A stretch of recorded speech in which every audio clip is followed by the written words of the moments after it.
Welcome to the Iron Animal Show. You're supposed to say the doghouse. What the I was hell? gonna let you say it. See, we need to work. Now I'm in the doghouse. Yeah, See, we need to now- work that out. And we can say welcome to the Iron Animal Show. And in the doghouse tonight, we have Red Bottom Python. There you Okay, go. so I'm the only one in the doghouse tonight. There you go. There you go. Gotcha. So, like, was that banner that came up? Everybody that's been on the show. Yep. Yep. Okay. And you'll be on there Friday. Okay. Well, she'll be on the screen back here, but you'll be on the intro after, Friday. Yeah. Gotcha. So we I didn't even know I didn't have this ready. Why didn't you say something? Yeah, we promote everybody after they've been on the show every week. Just keep it playing like that. Oh man. Free advertisement. There you go. It's our way of saying things. I gotta lean forward. I'm far away though, so. Yeah, right on. Yeah, Kurtwood, what's up? Derek, Tatnit. See it better? All Python love, Tatnit. Yeah, I can see it. Yeah, your logo will be on there too after it goes through. Cool. It's basically the same thing as the intro, but it's just what plays. They're all the same people. Gotcha. Gypsy Girl, welcome. Random Morris, Small Python Love, Kurtwood, Derek's Reptiles, Heather, welcome. Welcome. John Moore. Random Morris, yep. You won't see us this early again, so don't ask next time when we're late. I know, we've seen Jerome's comment. Jerome's all, we should all be here at 5:15. Because we're usually always late. Because we'll get to bullshitting, and we don't even pay attention what time it is. It's like 10:15 after or something. But yeah, usually we're about 15 minutes late. They give a shit. Yeah, it happens. I mean, if it's normal, then I don't know why everybody's got to be upset. I'm always late too. I normally don't even jump on at all. Yeah. What's the directors? Welcome. 17 people, right on. We're rolling. Scale, welcome. He goes, nope, they make men's shoes too. I have on Spike's ones in my last video. Cold-blooded monster. You wearing them Spike shoes welcome. With holding your black throat monitors or feeding your alligator? How's everybody doing tonight? He was gonna feed that his alligator the other night. It'll be cool to see that on the show. Welcome, Venom. Yeah, I see you, Troy. I was going to kind of skip over you since you made that cowboy comment earlier. Kind of upset me a little bit. Venom, wonderful. Welcome. DMJ Reptiles. He told me the only way to cut down Cowboys are going to win the Super Bowls if we get Tom Brady this year. So he's feeding alligators. He's a robot and shit. They'll just pass him around. They'll just keep throwing him to whatever team needs a Super Bowl. I don't know football, but I do know that. Yeah, exactly. I don't keep up with football, but I know he's got a bunch of rings. I know that much. Seven rings. So it's like whoever wants to win, just get him. Yep. Just move him around. Exactly. Wiz says he's chilling. It was all crazy. That damn Derek this morning, I get a message from him at like butt crack at dawn in the morning. Where's that short video you said coming out? I'm like 10 a.m. my time. He's all okay. Or he didn't say that, but I mean, I sent him a message. Cracked me up. Bright and early. Where's that short? Cracked me up. DMJ's just here because I told him I was going to be repping his shirt. That's the only reason Chino's here. Dang, he must have paid you some good money to wear that shirt. He'll usually stop in every now and then. DMJ Reptiles. I had to pick on him. Hell yeah, that's cool though. What's up, Rambo? So, tell everybody who you are, where you're from, or what you do. Okay. Washington, and I have a YouTube channel and stuff. Oh, you meant yes, not me. Yeah, we don't care about you. I'm sorry. I know. Well, I didn't know that. So how about you guys introduce? Because I don't know where y'all are from. No, I was only kidding. I'm from Oklahoma. Trying to be funny. Oklahoma. Washington. And he's from Washington. Okay, I'm Tennessee. So I'm from Tennessee. And I know you don't have retics, and I know you have 2, and I have hold on, let me think. That's one of the biggest confusing questions in this show too. It's like, how many snakes you got? Everybody's like, oh. And then they always got to count and stuff. Couple guests have been ready, but like I could count my retics, so I'm pretty sure I have like 10 or 11 of them. But the ball pythons I can't count. 11. Somewhere I know I got two little ones, and the rest of them were big. But ball pythons I lost count. Like I literally have to look at my papers, because between the babies and then selling, like once I say this much, then I sell it. Like I sold 2 today, so I don't even know. Well, it's gonna vary. It's gonna vary. You know, if you wouldn't count your hatchlings just with your breeders, because you know your hatchlings you're gonna sell, you're gonna keep, and it's gonna change all the time. You know. So you think you got 50 ball pythons? Oh, that's right. I want to see my little emoji, Doohickey. I better say something. I got more than that. I have 2, 4, 6, 8, 30, 2, 34, 36, 38, 42, 44, 46, 48, 50, 53, 56, 59, 60, 70, 75, 78, 81, 84, 87, about 97. Oh yeah, that's a lot. Yeah, that's a good number. And I had one just ovulate the other day, so she actually kicked off this year's breeding season, because last year everyone laid February, March, April, May, you know, early. So this year it looks like it's going to be a little bit like mid-season. Oh yeah. Which I'm okay with that, because literally everybody had eggs and all mine were done hatched. Exactly. Yeah, it's kind of nice to spread them out a little bit too, you know, to be honest with you. Yeah. When you got 3 or 4, you know, hatching at the same time. Oh yeah. It's a little hectic. So being in Tennessee, you how much? Thank you, Ben. Do you you know, in like Full Throttle Reptiles, and you know like O'Malley Morse and all them people? So I've met Alyssa at a show I've been in Chattanooga.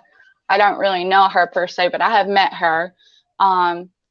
Tennessee Constrictors, I know him, Josh Queen, and Tristan with Gecko Junkie. And there's another, like he doesn't even have a name, but anyway, there's another guy, Jason, that I'm friends with, who's really small time, but pretty much most of the people I talk to are not even really local to me as far as breeders. So that seems like that's how it goes anyway. It seems like that. I'd take him out at his knees. I'd take him right out. Venom, don't let him even pull you that. I kick him in that goddamn foot to get operated on. He'd never do nothing else. Stop on that foot. No. I trained like 5-6 years to defend against that. Believe that. Just because it's a weakness doesn't mean it's a handicap. So what got you into reptiles?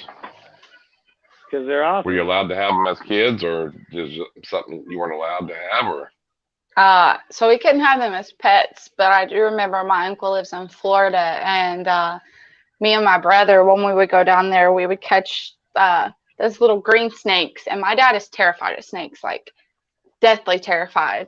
And I remember we would always catch them, and then I would be like, "Can we take them home?" Like, and we couldn't. We had to let them back go. And then we catch the frogs and the lizards, and you know, we never got to bring anything back. But right, that's right, bionic.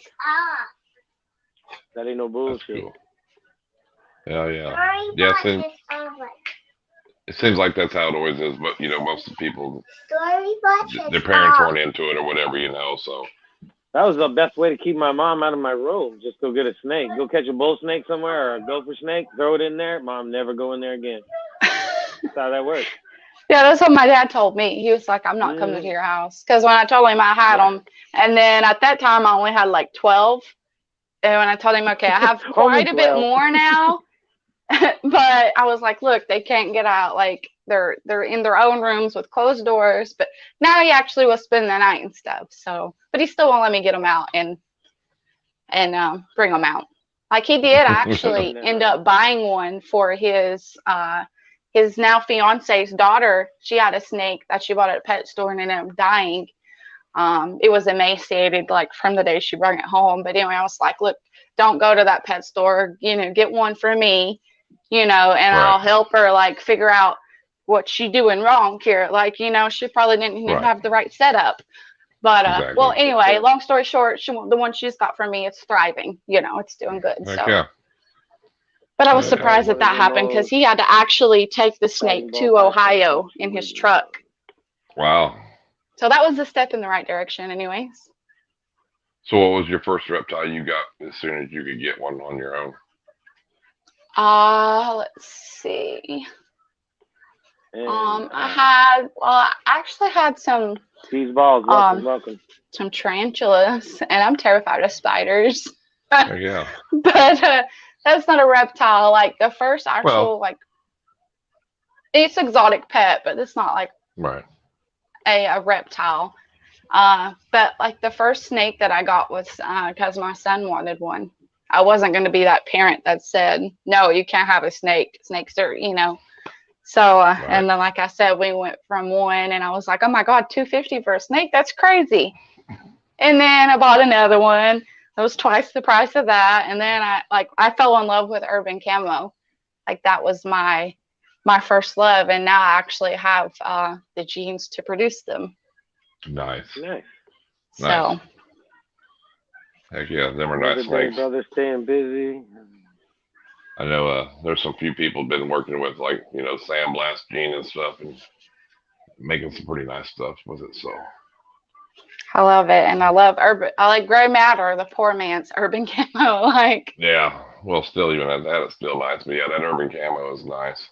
Yeah. And that sandblast gene really hasn't been touched on that much. There's a lot left to work with it, I believe, Like the one person who does a lot with it usually, sticks to like a certain thing, and then maybe the next year he might incorporate another gene into it. Yeah.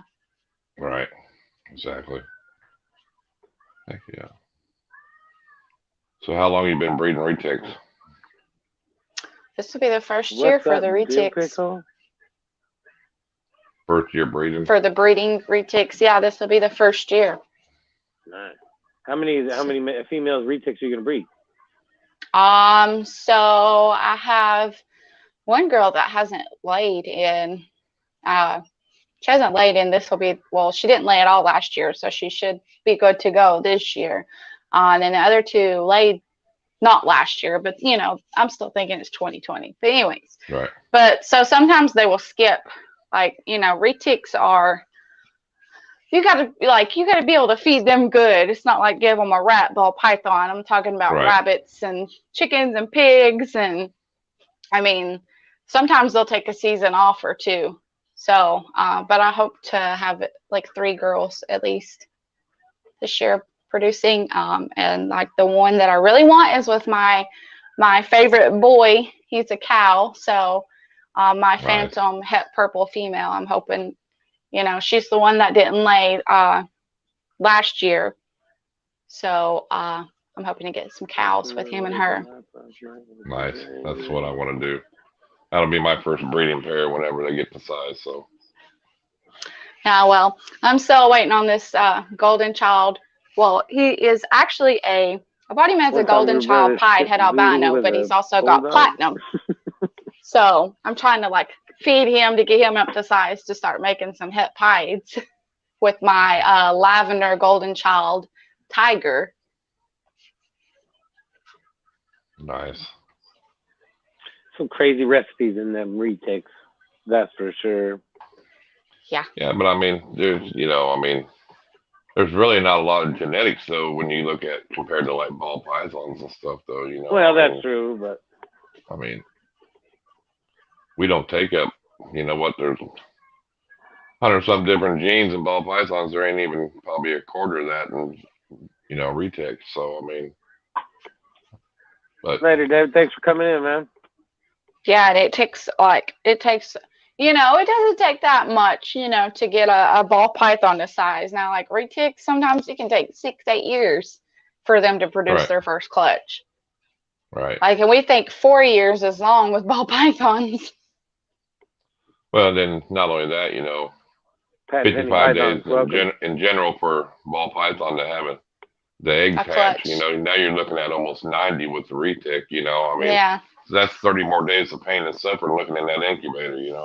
Mm-hmm. And a lot more space in that incubator. Yeah.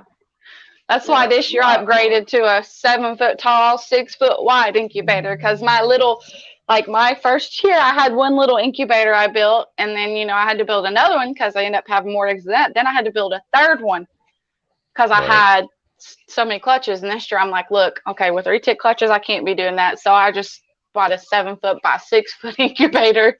That's the big Pepsi double dual cooler and converted that baby. Hopefully I won't have that problem this year.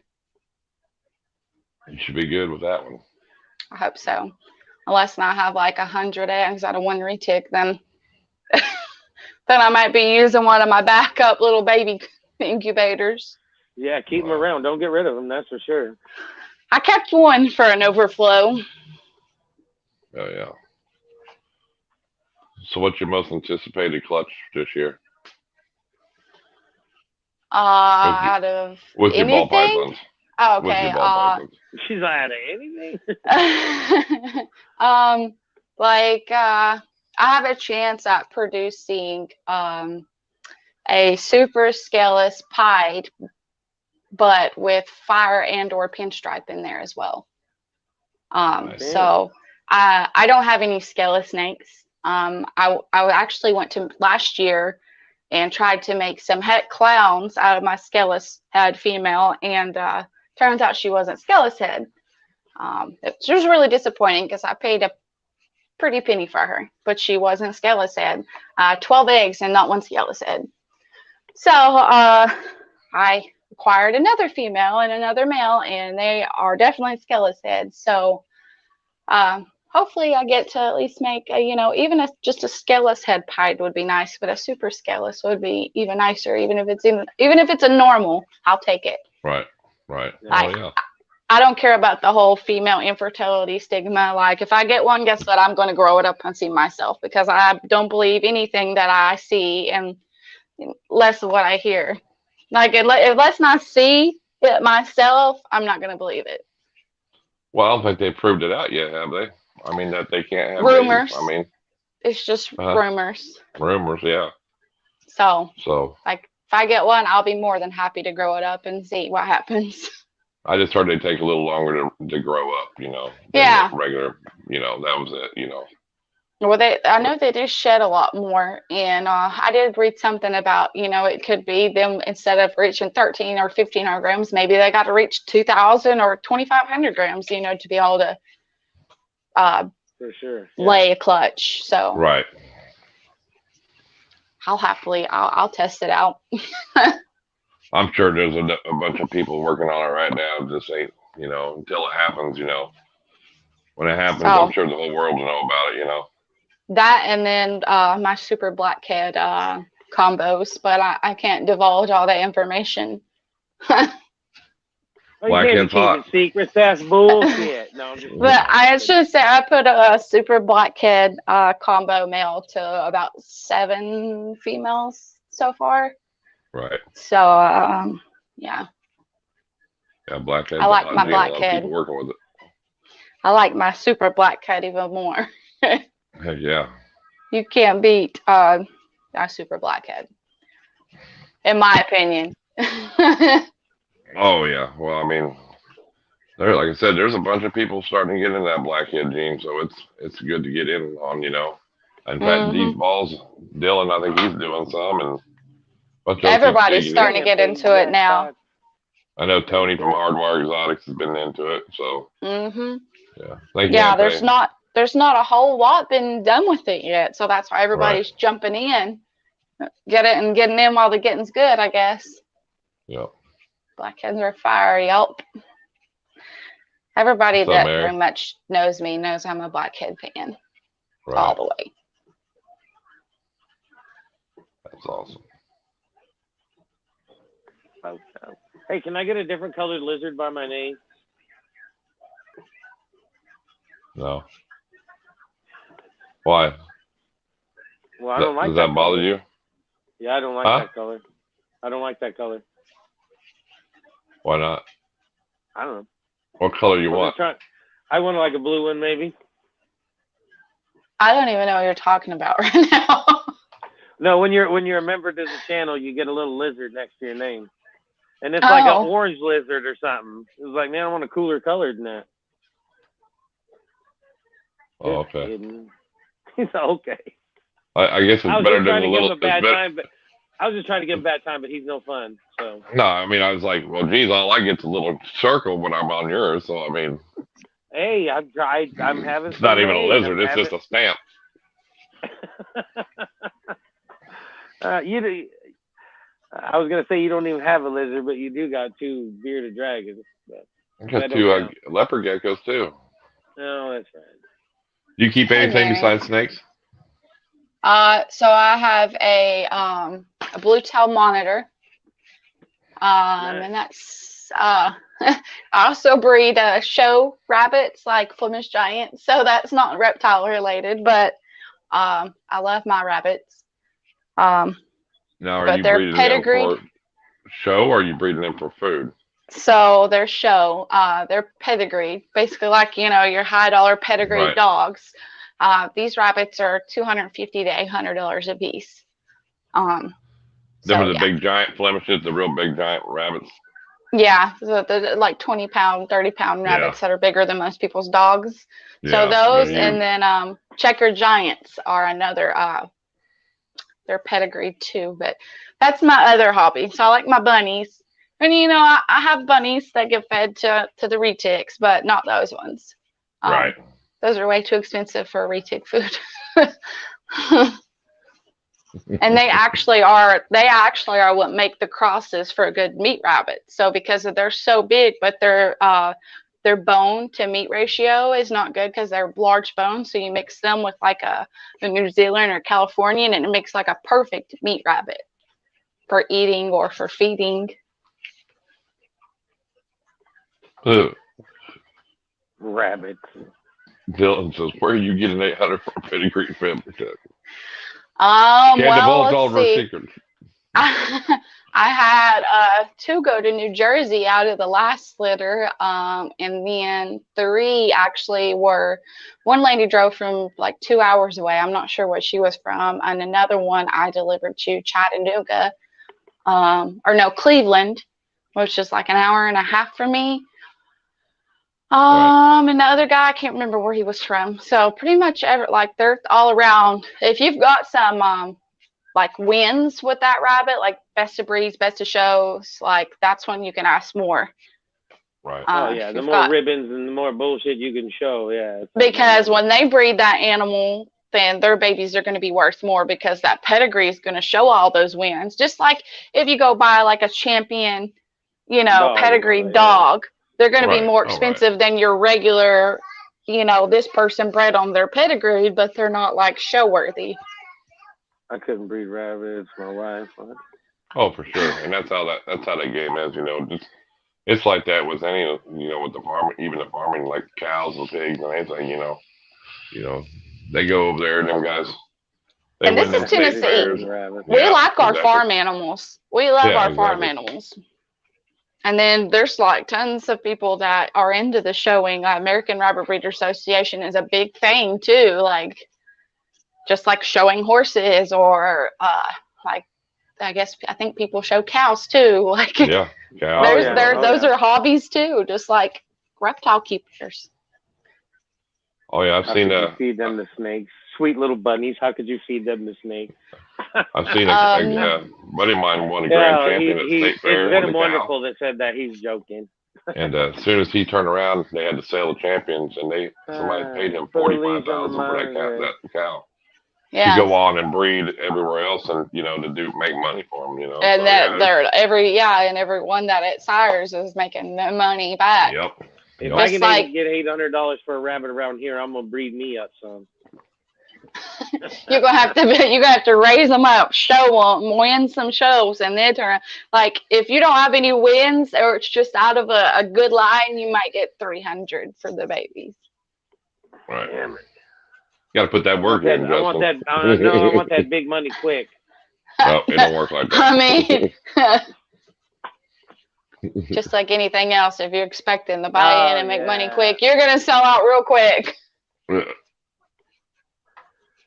Yeah. Pretty much saying it ain't gonna happen for you, Justin. That's true. Yeah. It is not gonna happen. If it would, I would not be on here telling everybody my secrets. Like it took me a minute just to learn how to pose them, like for shows. And you have to, like, each breed is different. You have to know what to look for. Like even their toenails have to be a certain color for that standard for that color of rabbit. Like it's a whole thing for just a fuzzy ass rabbit. It's a whole thing.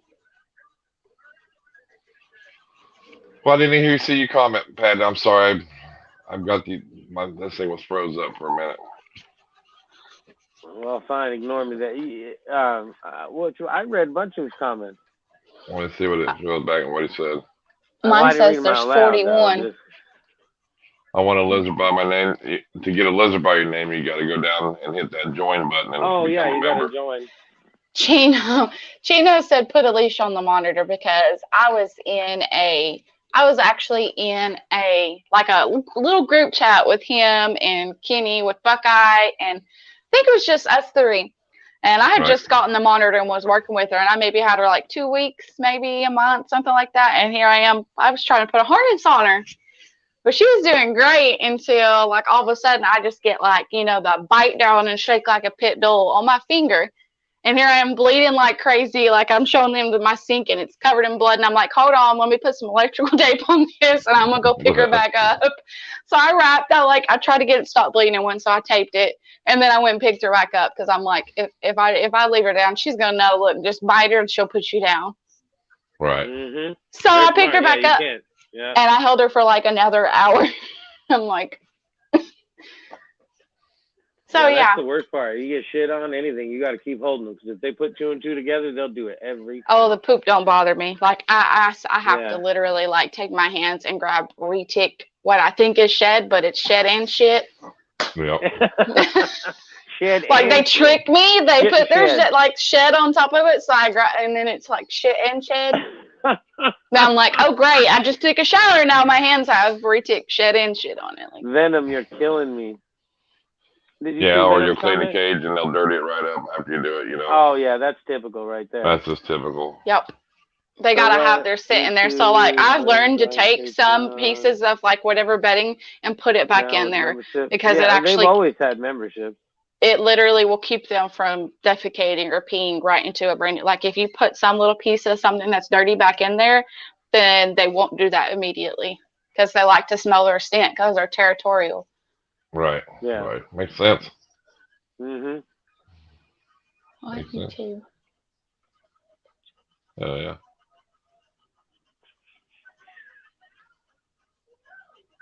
How big is your monitor now? I mean, I've never seen a picture of it on your page, your Instagram page, but has it grown quite a bit now, or?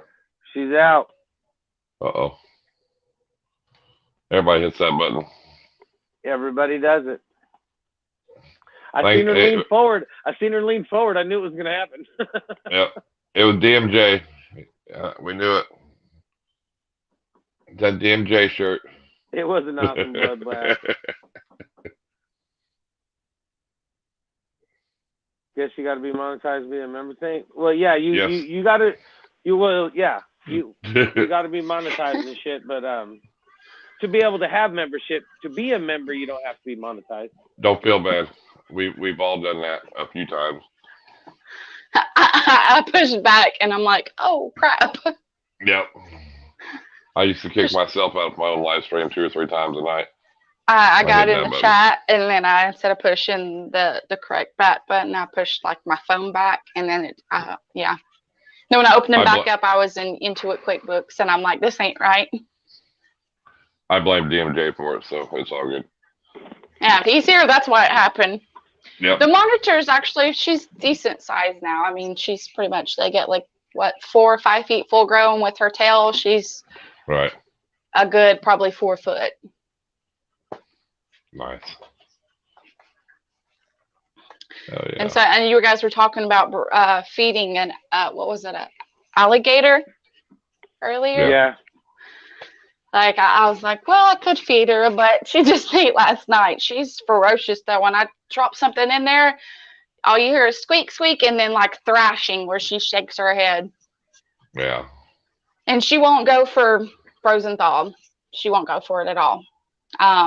These guys, I'm pretty sure they were farm bred, so it's not quite like captive bred. Right. A little more wild. Yeah. Yeah, you get a lot of, I see a lot of people who say they got the farm bred stuff for sale, or, you know. Yeah. Like, when I got her, I was told that there wasn't, like, anybody in the States that had successfully captive bred them. But then somebody told me later, like, one person was, but I can't remember who it was. I don't remember. But I got her just for a pet because I love the black dragons. And she looks a lot like that, but she's got the bright spots and then the bright blue tail. So. Right.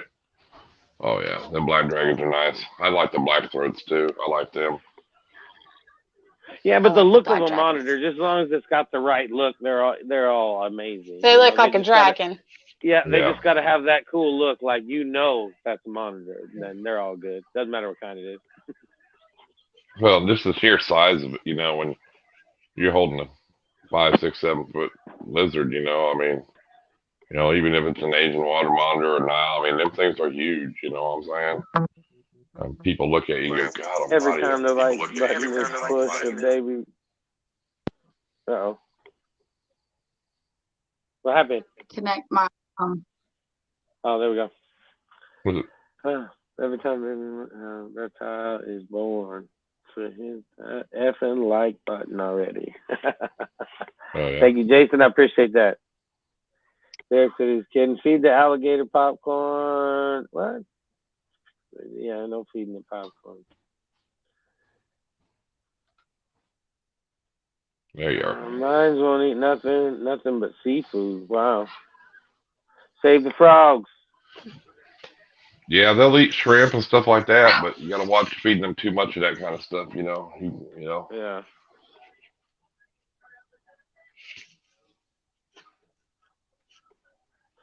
Well, Irondogg's doing pretty good now. He'll eat just about anything. He'll eat frozen thawed rodents. He'll eat live rodents. He'll eat any of the meats and shit. He's getting to where he'll eat about anything. Are we talking about a monitor? Because my headset jumped off for a second, so I'm lost. Yeah, monitor. We're still talking about okay. When I first got him, he'd only eat live. I couldn't get him to eat shit, but now he'll eat just about anything, or she. I'm pretty sure mine won't even touch turkey, won't touch eggs. She likes ASFs, rats. That's pretty much the gist of it. Like, sometimes I can throw some insects in there, but I don't know if they just get trampled or not. Right. Yeah, they get weird like that. I mean, some you know, sometimes you can get them to eat different things, and then sometimes they get picky, you know. She used to not even, like, I would have to put it in there and walk out and come back like 5 minutes later because she wouldn't even touch it while I was in the room. Now she just, yeah. At least now she'll eat with me in the same room. That's crazy. Mangrove's definitely Who just posted a feeding video? My cold-blooded monster says his black throat won't eat any live food. It won't eat live food? Now that's weird. Yeah, that's shocking. Because mine won't eat anything but something that's live. Yeah, usually they'll eat. You get monitors that won't eat shit, and you give them something live or a snake or something. Anytime somebody says that, you know, a snake won't eat. Then they'll eat. Usually it's like if you tried live, they're like, no. It's like, feed it something live, it'll eat. You know, it's like usually that'll trigger about anything to eat. You know. They just have like that attack, like they want to attack it and shake it. Oh yeah. Exactly. Like she did my finger. Well, when they get bigger, though, I mean, or even when they're small, they can pack a punch on a bite. I mean, they can hurt you bad. She A lot of people wasn't don't like realize. she wasn't little, but she wasn't quite full grown either. But I mean, I have some nice teeth marks on my finger that are always going to be there. Like I have a nice scar of 1, 2, 3, and like almost a fourth mark. That's just never going to go away. But my hands have literally have scars anyways from like try loading up like 40, 50 baby retics for a show. They do not like going in those displays. I got bit probably 30 times, and like the one night I was trying to load everything up, I lost count of how many times I'd been bit, even with 2 hooks. Yeah. Dylan, are you talking about your mangrove, the one you had before? Yeah, when they're little, they can bite. Them and berms. When they're big, they can bite. Yeah, I mean, it seems like, they're a little different than ball pythons. I tried they're very, very feisty. Wow. Yeah. Ball pythons, will usually like hide a little bit. Retics won't hide. Little baby retics don't hide. They just, and they got a little bit further reach. They're a little bit longer snake. Oh yeah. Exactly. Yeah, they're definitely longer as a baby than a ball python is, for sure. Oh, yeah, she'll eat fish, but I can't get her to eat live fish. Like if I put them in her pond or whatever, she won't swim for them because they said that mangrove monitor will actually go further down in the water than any other monitor to catch fish. But mine won't eat the fish in the pond. It's weird. Mine's a tray monitor, and all she does is lay in the water. So. Well, I think all monitors, though, they gotta have that water because they love it. I mean. Oh yeah. I mean, yeah. They love water. I mean. Well, 3/4 of the bottom of Irondog's cage is all just one big, pond for him. So. Of course, you got to use the Lowe's tubs. I use Lowe's tubs for everything. Maybe retics and berms or chainsaws. Yeah. At least they let go, though. Right. Monitors don't let go. No. No. Or like pit bulls. They don't want to anyway. Yeah. They literally just go like this and shake.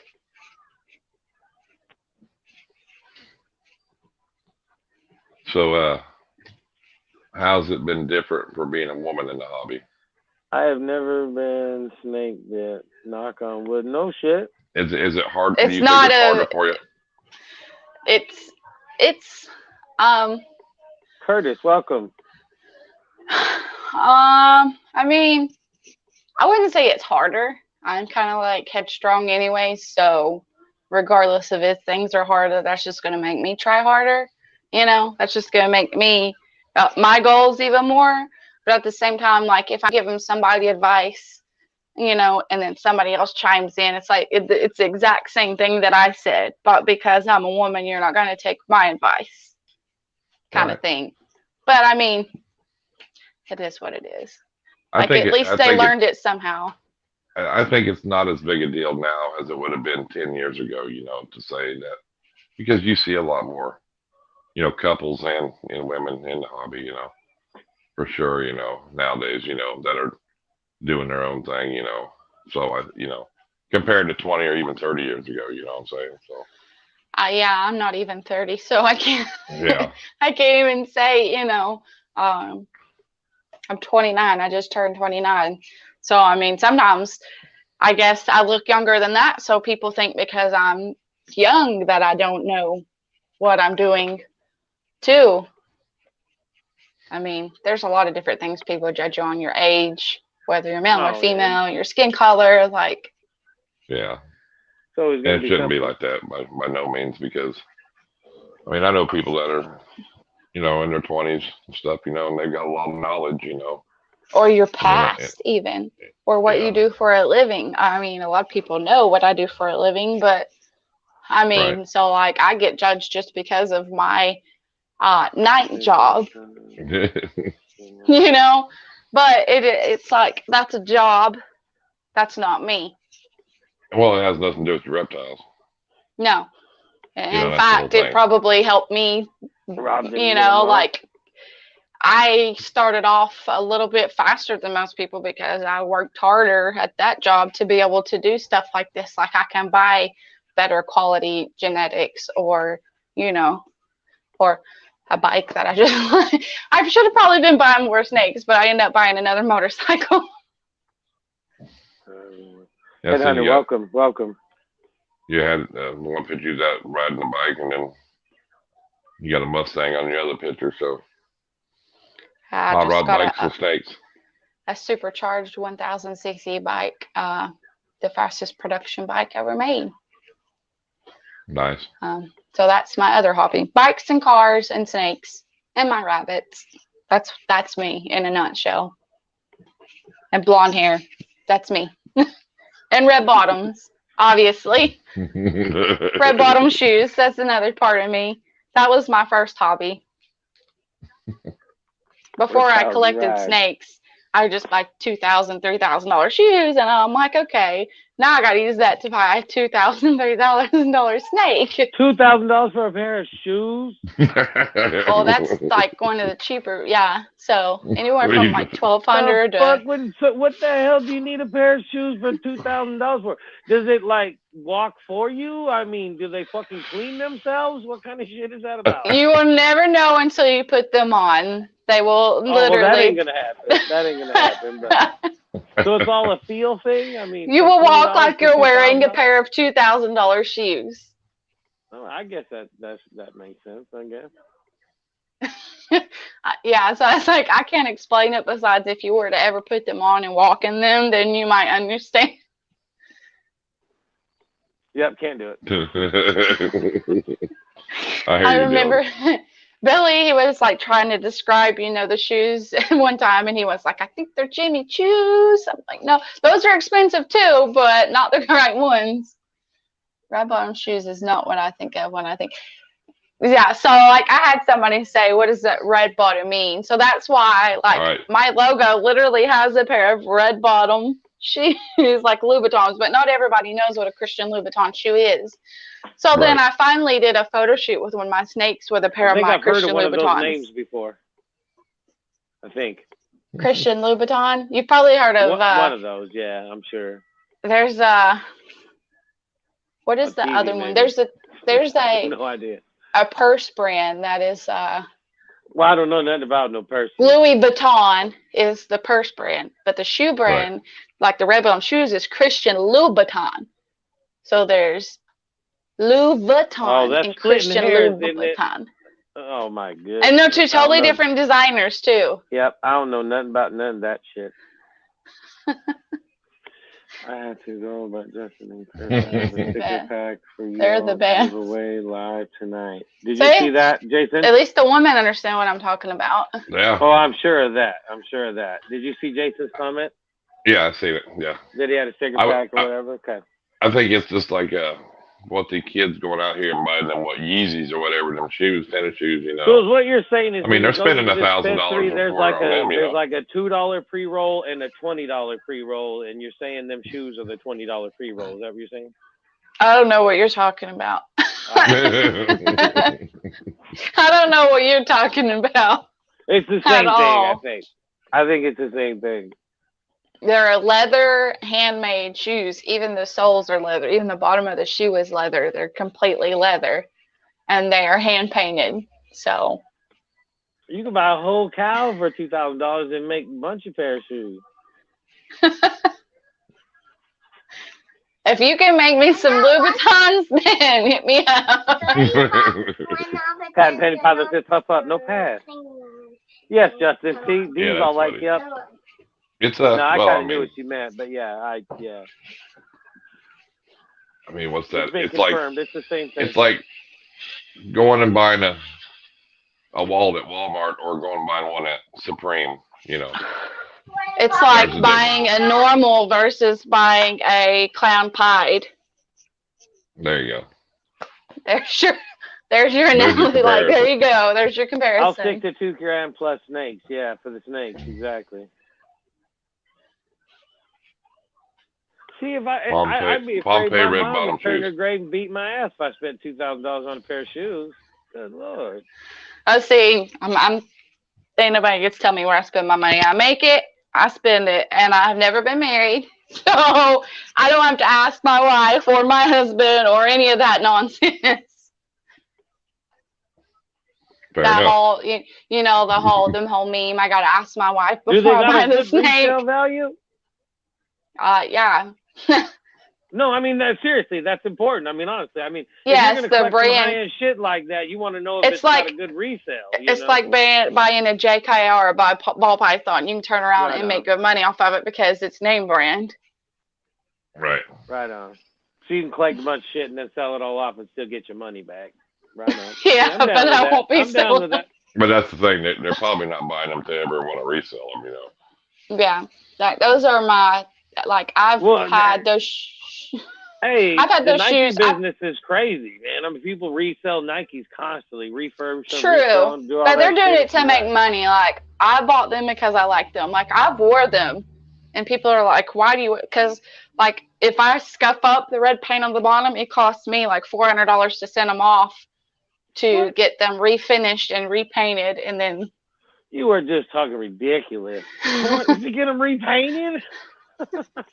I don't know. I guess you got to be female to understand this shit, but I don't get it. Yeah. It's just another.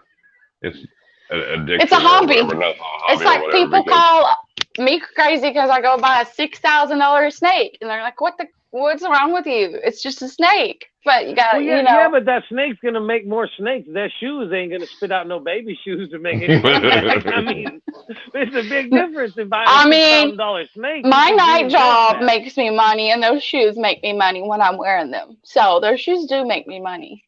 Well, that's all that counts. Then. That's the bottom line. Just as long as the money you made, I guess. I guess I just needed to put it like that. There you go. It's just something that you wanted, and if you can afford it, buy it for yourself, and that's it. Yeah. I mean, bottom line.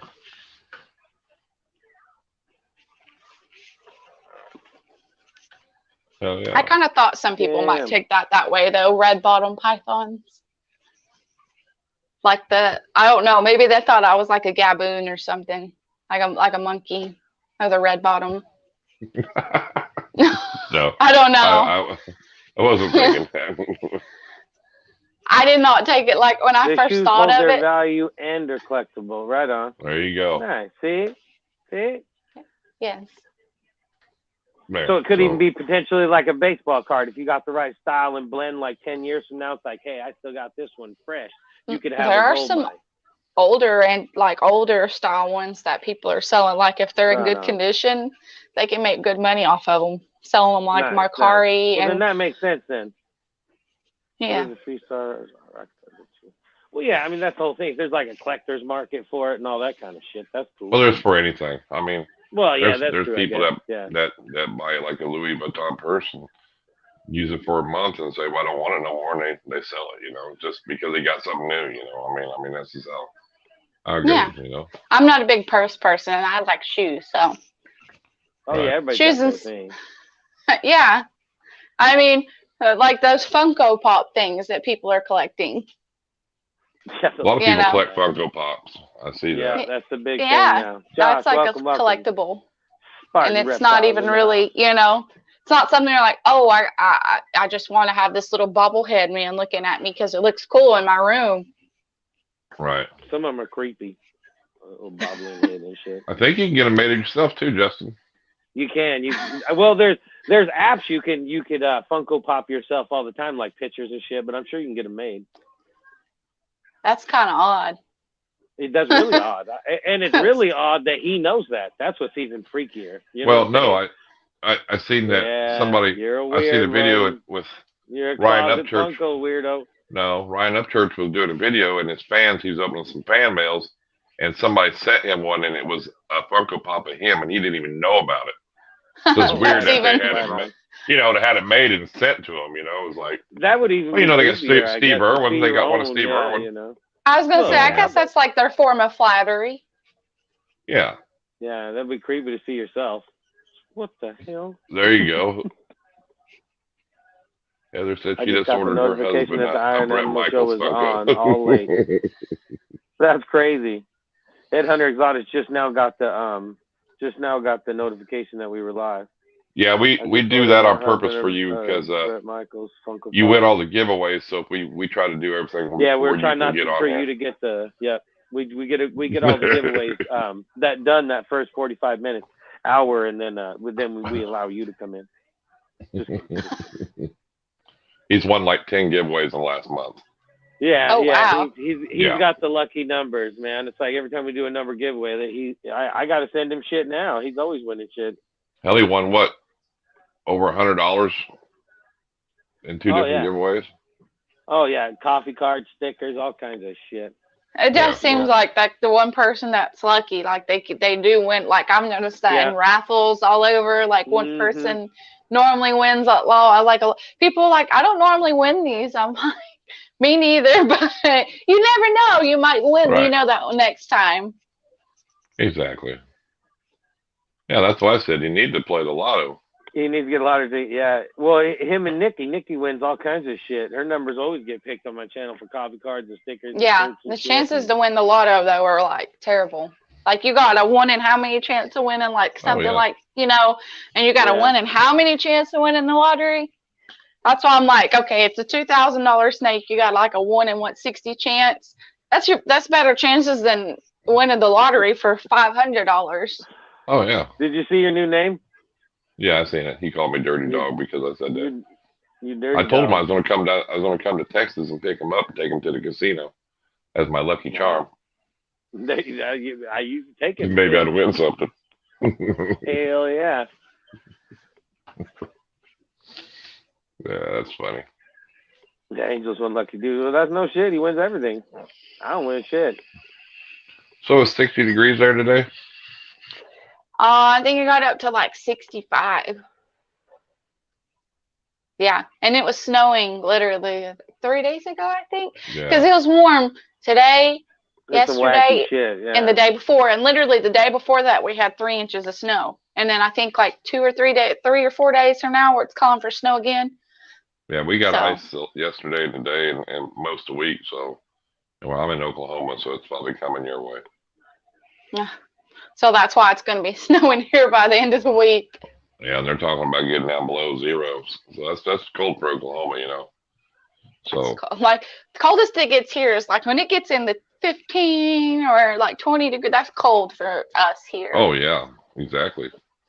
Like that's usually it stays at like above 32. And they're talking about getting cold down into Texas. Here. So, yeah, it's pretty cold here. It was cold in the mornings and shit, but it ain't too bad in the afternoon. The sun's out at least. Well, it wouldn't be so bad if it wasn't drizzling, raining, and turning to ice. You know what I mean? So that's the bad 20s thing. the whole next week. Teens during the night and 20s during the day. So, well, that's about normal for now. You're north. So. You're northern, so it stays cold up there. Yeah, it's normal for about this time. I don't do cold weather. I'm just waiting for it to be like when I wake up 8 o'clock in the morning, which I never do. But if I were to decide to wake up 8 o'clock in the morning, go outside and it'd already be 60 degrees and sunny, that's the kind of weather that I'm looking for. Right. Jump on the bike and roll. Yes. Oh, you didn't win the male banana blackhead and she pinstripe tonight in the raffle. I won one in the females. Male banana blackhead and she pinstripe. Y'all's live, just right on. Well, it sucks that you didn't win, but I'm glad you're back. Where was this banana blackhead?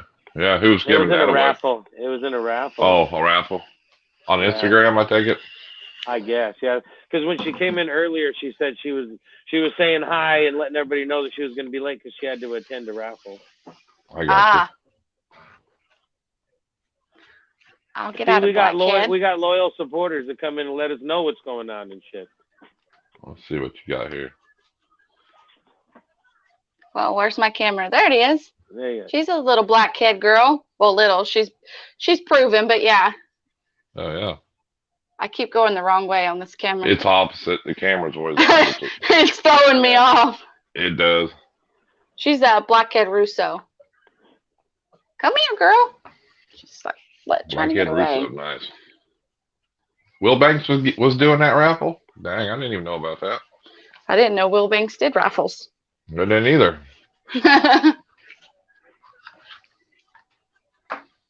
I didn't either. Yep, everybody loved the black kid. Was it the one he had on what banana blackhead pinstripe? I remember him having a banana blackhead pinstripe something another on Morph Market. What? Larry Flint died. That's what he said, yeah. Blackhead, okay, I'll be there next Thursday. Well, rest in peace, Larry Flint. Yeah. His daughter runs that company now anyway, I believe. I think she took over Hustler. Oh, I'm sure. Yeah, I think she did a long time ago, actually.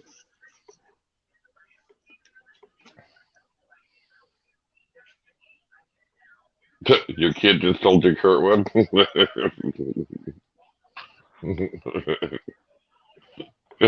Hey, Dad, Larry Flint died.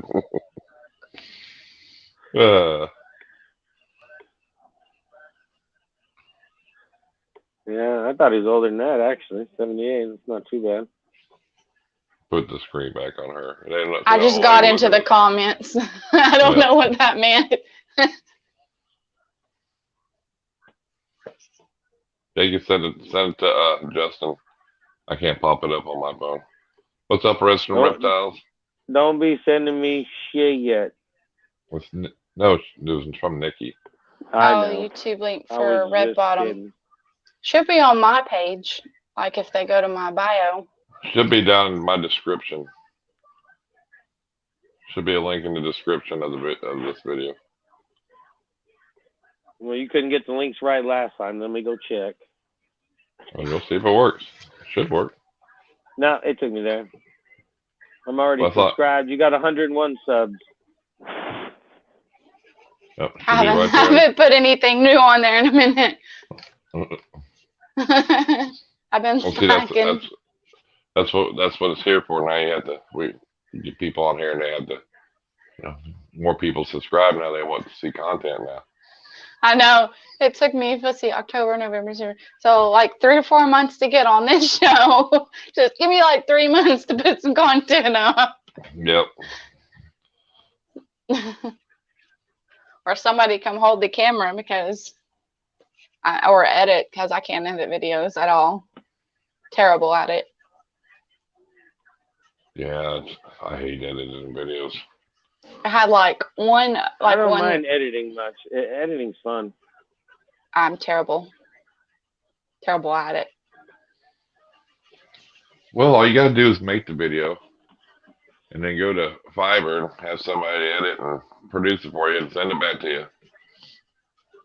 True. Well, you can. Yeah, it's just crazy.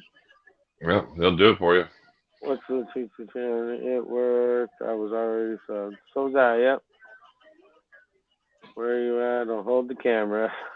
Pat and Penny's ready to film for you. She's in Tennessee, Pat and Penny. It's definitely hard to do. Like if everybody wants to see the big snakes, and like I said, there's no way I can angle a snake towards a tripod or hold the phone while I'm messing with them. Yeah, and that's the thing too. Whenever it never goes right when you're trying to film anyway, especially with, big snakes or anything. You try to do something, as soon as you go to film it, they don't cooperate. They don't do things they're supposed to do.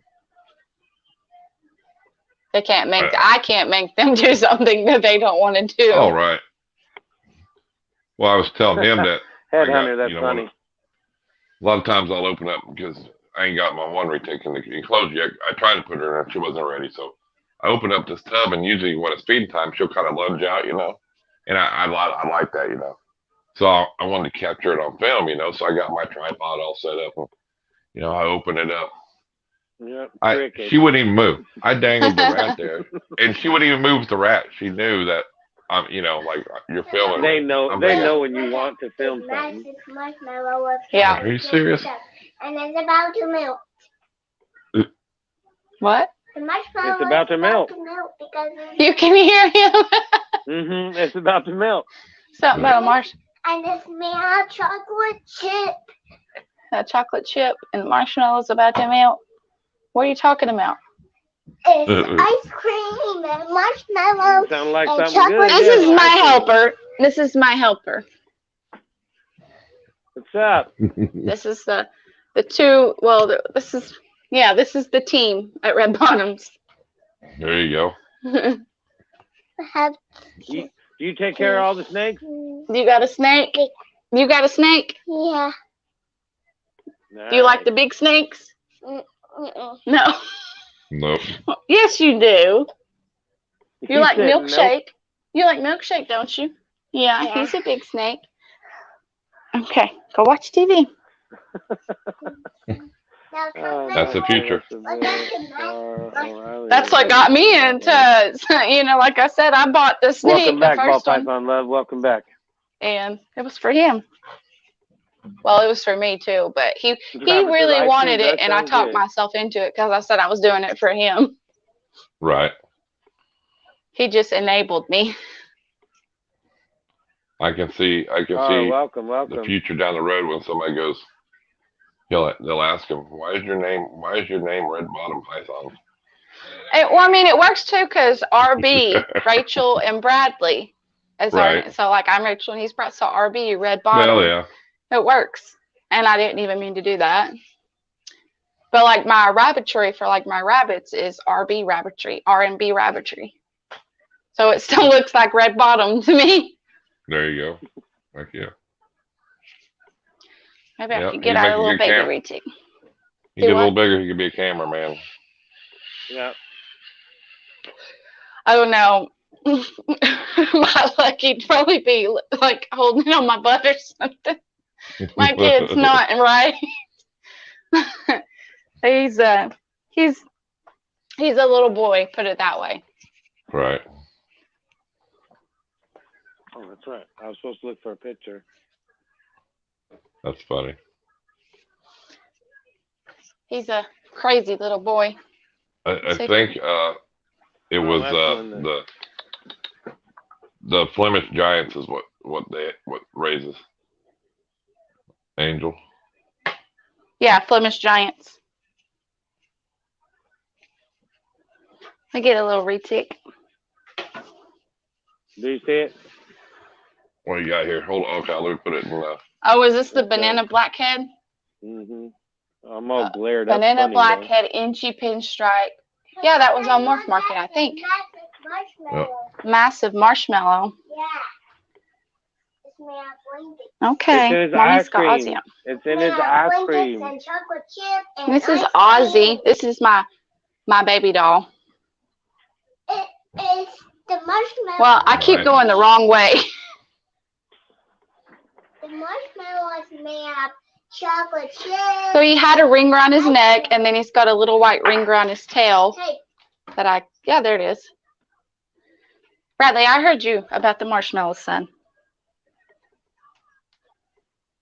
And it's in the bedroom. Okay. What you doing, buddy? Grab your balls. Welcome, Jose. In your bedroom, Mom. Yeah? Oh, okay, now it's on me. Don't turn my headset off, son. Buddy. Ozzy.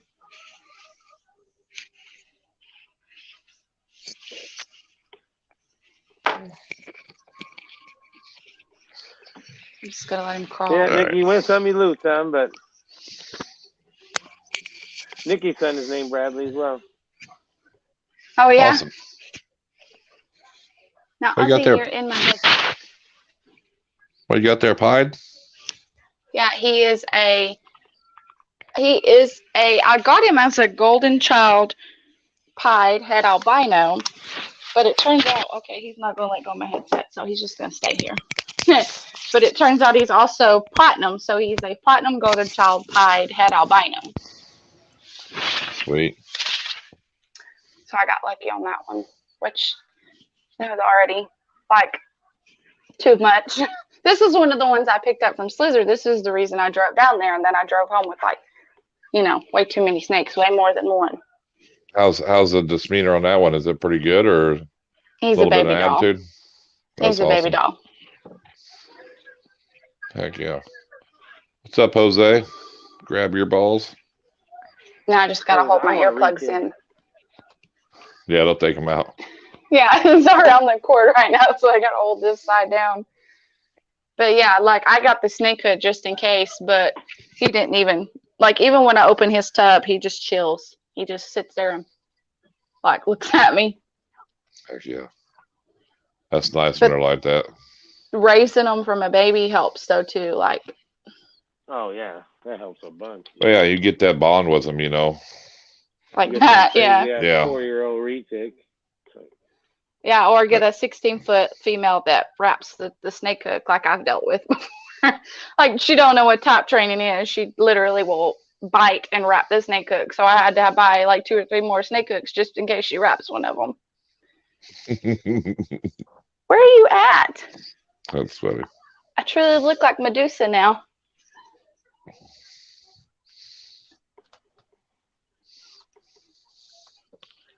Okay. Jose says, I want a retic. You need to get one, buddy. Yeah. Just get you a retic mentor if you don't know nothing about them. Like, people that even, you said, these people that don't know nothing about them, get one. Let's just get a mentor. Like, get one from somebody that if you need help later on, they're going to answer your questions versus just, selling you the animal. And then when you need help. Exactly. They're MIA. He's a baby doll. You should go do a puppy dog. Sunflower Python says that they're not legal there, yeah. But in Mass, though, you can have a Burmese python, correct? Which makes no sense. Makes no sense. You can have a Burm, but you can't have a retic, Yeah, even Grab Your Balls said the same thing. He's got to move before he can have one. That's so, like, if it's like our things, like we gotta have a permit in the city here if you have a snake that's over 8 foot. But it isn't like just solely on retics. Like, I don't have Burmese, so I can't speak on that, but all the people they say, their retics have such bad personalities and they get such bad raps compared to Burmese. And I mean, like you said before, if I can do it, then why can't you, Right. I have full-grown, proven adult females that I mess with myself. And I mean, I socialize and raise these little ones to be good adults. I mean, like, he's very chill. I don't think it's an accident happened with the retic, because what's really weird is a lot of states that are banned big snakes, they'd never live if they escaped anyway. That's the whole thing, I mean, once you get past, I don't even say they'll live, most of them would live in northern Florida sometimes. So, but if you got anything past Florida, it gets cold. They're not going to survive in the wild. So they shouldn't be banned anywhere, actually, besides the Everglades down, They're just saying that so that the people that don't know anything about it will vote for the bills. Right. Well, and that's the thing. Shit that happened in the Everglades was from all them facilities. It has nothing to do with actual people letting them go like exactly. That the rumors. When the hurricanes come and all these facilities get destroyed. Yeah, and all the rumors are because people let shit go. But it actually came from. How many people would have to let their snakes go to be like the. I mean, it's been years and they've reproduced and everything, but still. Yeah. Pretty boy. I mean, that's the thing. I just, like Josh, he lives in Montana, and he's like, oh, you can't have Burmese or retics, but you can have a boa. Well, boas get just as big as some snakes anyway, And somebody's still going to freak out if a boa constrictor is under the hood of their car or, in their house or. Oh, there's always the coming up through the toilet stories, Oh, yeah. They're still it's still up for discussion. I think I don't think they've had that meeting yet. Sunflower pythons about the shipping ban, but if that's something that's really serious right now, because keep emailing them. Yes, everybody email them, and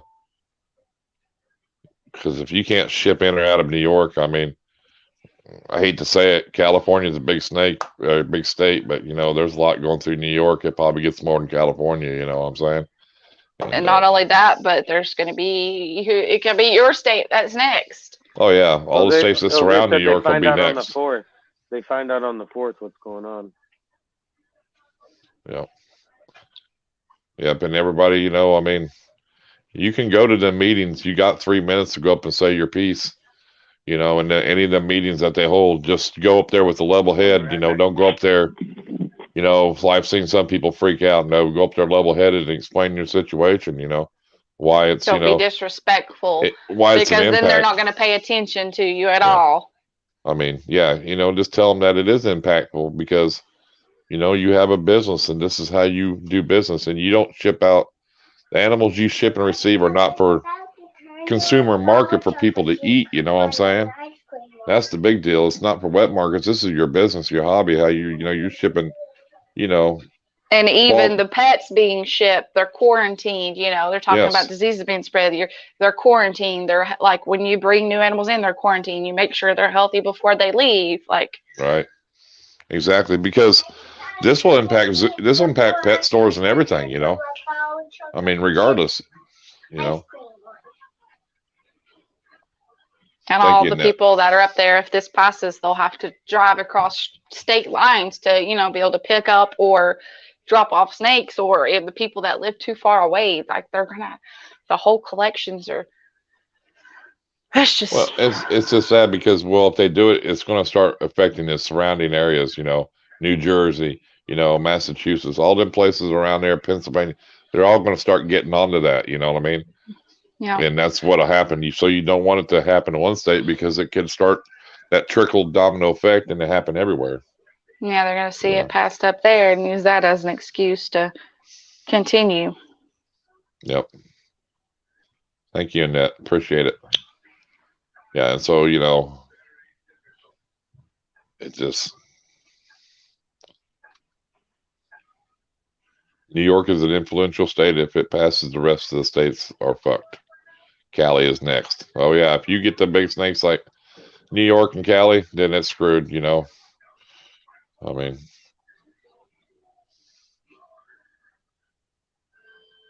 but that's why, you know, it's the southern states. It's a little nicer down here. We ain't got as bad restrictions. Now, technically, I can't have an alligator. Yeah, but I mean, I can't. But either. I can have a caiman. I can too. I can't have an alligator here. It's like I can have a 20-foot snake, but I can't have an alligator. Like, okay. But people freak out when they see alligators. I mean, it's, you know, right. They literally freak out. like most people when they see a snake. Oh, for sure. You can't have an alligator, but you can have a caiman, and them dwarf caimans are just as mean, if not meaner. Them little things are feisty, boy. Feisty. Ain't no joke. Yeah, usually the smaller the animal, the mightier. Just like a chihuahua. You know, they're small, but they're mighty. It's just like the short guys. They got that small man, big man complex. Short man, big man complex, you know. So.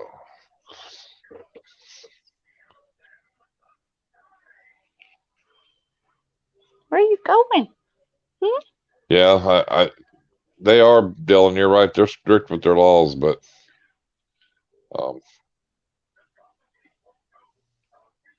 it's bad though. I mean, I know they've had the big snakes banned. Hell, I think even at one time you couldn't have ball pythons, could you? Really? New York's really strict inside the city limits with some of their stuff. Wow.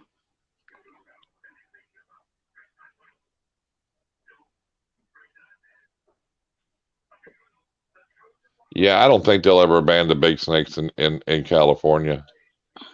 You know, I think there's some states that just won't get banned in, you know. If it ever happens here, I'm just going to have to move. I'm just going to have to move because I'm sorry, but like I'm too attached, and not even just money. Like I'm not even making money off my retics. Like I'm just attached. Like this boy right here, I love him to death. Well, Alabama passed it.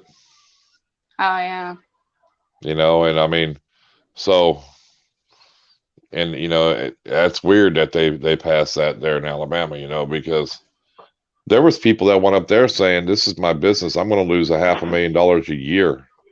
You know, I've got a couple $1 million into my business.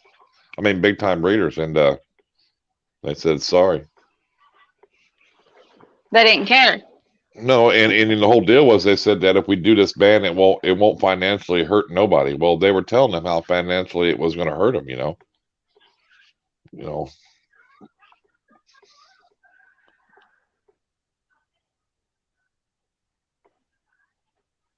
Well, yeah, and it really wasn't a problem there, you know. It wasn't a problem, but I mean, as far as you know, they banned the ASFs, they banned the monitors, the tegus, they banned all that, you know, in Alabama, and it just wrong, you know. But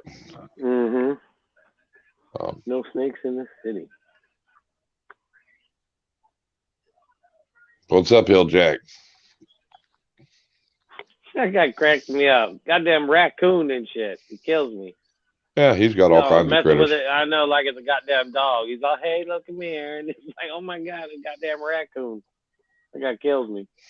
He got an alligator too. See you, Lily.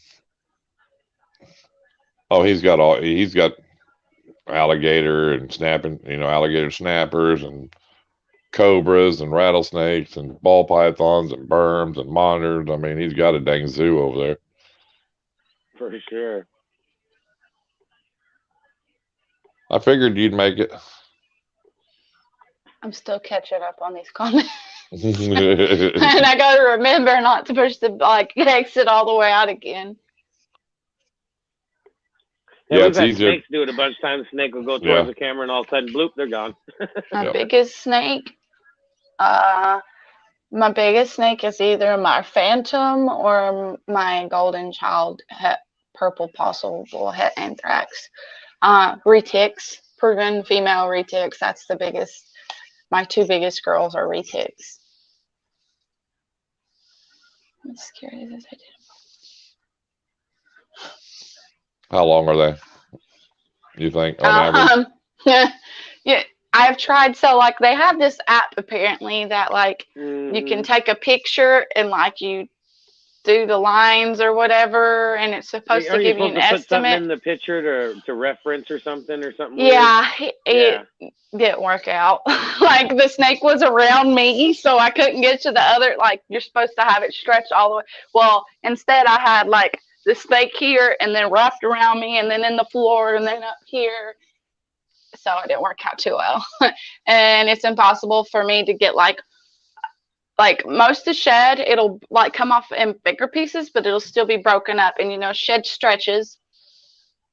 Right. So I literally, there's impossible. I mean, I would guesstimate somewhere between 18 and 22 feet for the biggest. Like the phantom female, she's a lot bigger around, but she's long too. Like, and my golden child, like I said, she will literally, like, I will put her head out and she will go into the kitchen and be on the other side of the kitchen and still be in her cage. So, which my house is kind of small. So at the same time, there's no way for me to like truly tell. But even at 18 foot, that's big, you know. Yeah. I mean, you know, for sure, you know. The biggest one I ever held was, she was like 25 feet. And there was 5 of us holding her stretched out. Only unrelated messages. Use a string works great. Didn't measure the string. Yeah, well, sometimes that's easier said than done if you got nobody hold that snake with you. Yeah, and when the string touches, they're doing this. Like, retics have they will bump you. Like, if they don't want to be touched, they will do this number. So you ain't holding the string down their back. They're doing this number the whole time. Like, don't touch me. Right. Yeah, they can, you know, if you ain't got, you know, if you have 4, 5, 6 people that can get a hold of that animal and hold on to it, you might get an accurate measurement, you know, but it's hard, you know.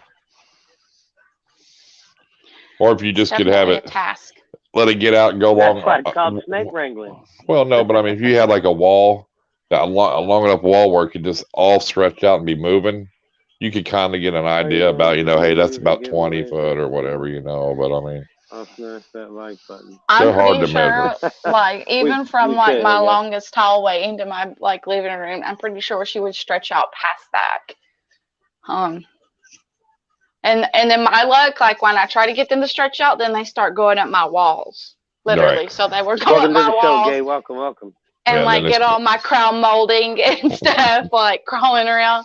Like even Milkshake, like my male, he gets in the top of my shower and is on my shower rod and just sits there. Right. Yeah, they like the periscope for sure. They like to climb on anything. My doors, sit on top of my doors. Headhunter wants a giveaway. Huh? What's that? Headhunter wants a giveaway. He's not in. I'm not allowed to be in it. You can't. He's not qualified. Nope. He's banned for 30 days on my channel for giveaways. 30 days? Yeah, I'm giving him 30. Damn, 30 days. Yeah, I mean, ruthless around here. Fucking ruthless. I'm getting hate mail from all the other people going, geez, we don't ever win nothing when you let him in your chat. Oh, I was going to say, what are you getting hate mail for?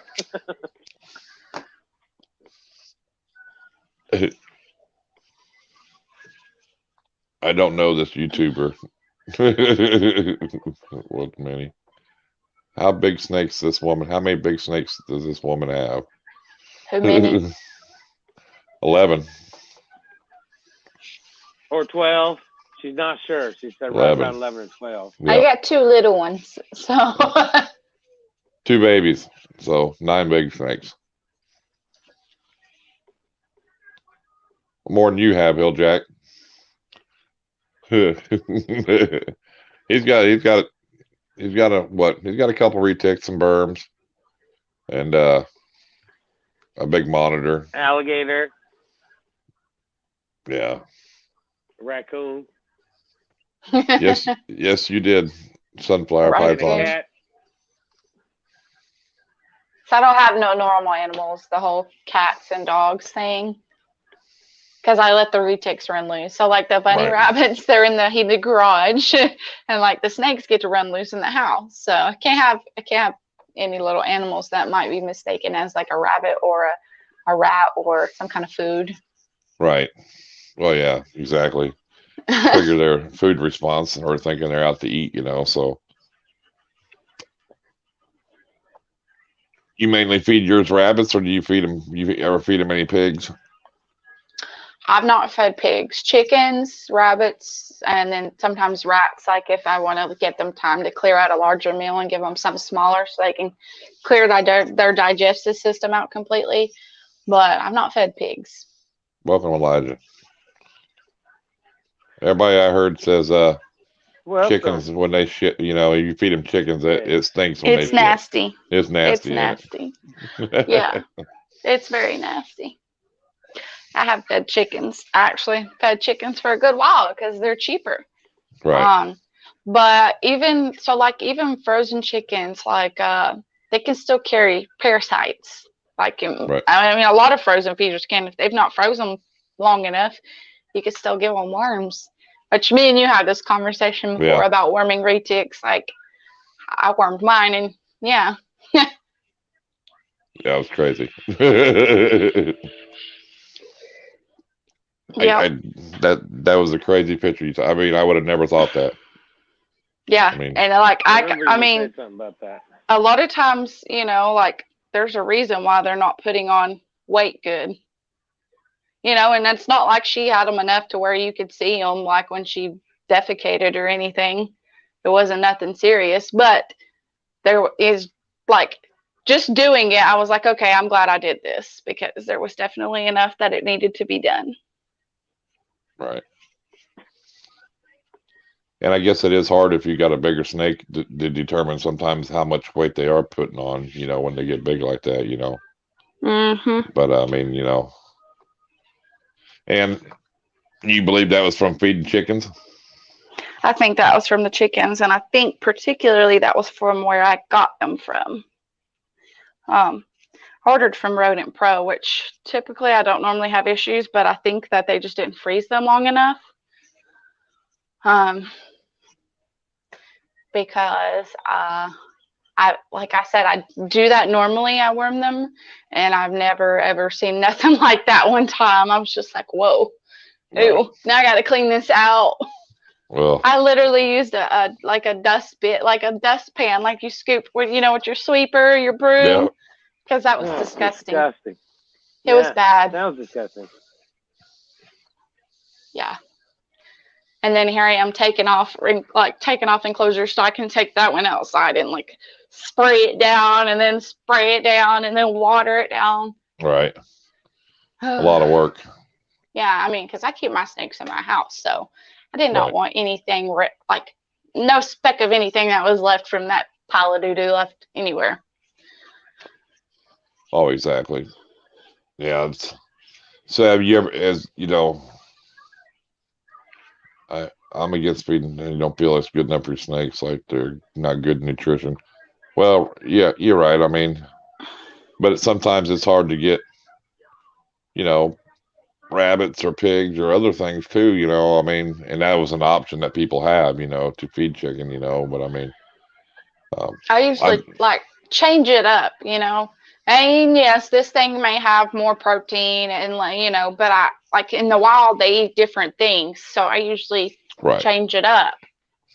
Yeah, because like anacondas eat a lot of birds in the wild. They eat a ton of birds and stuff. So I mean, really, probably in their natural habitat they are eating a lot of birds.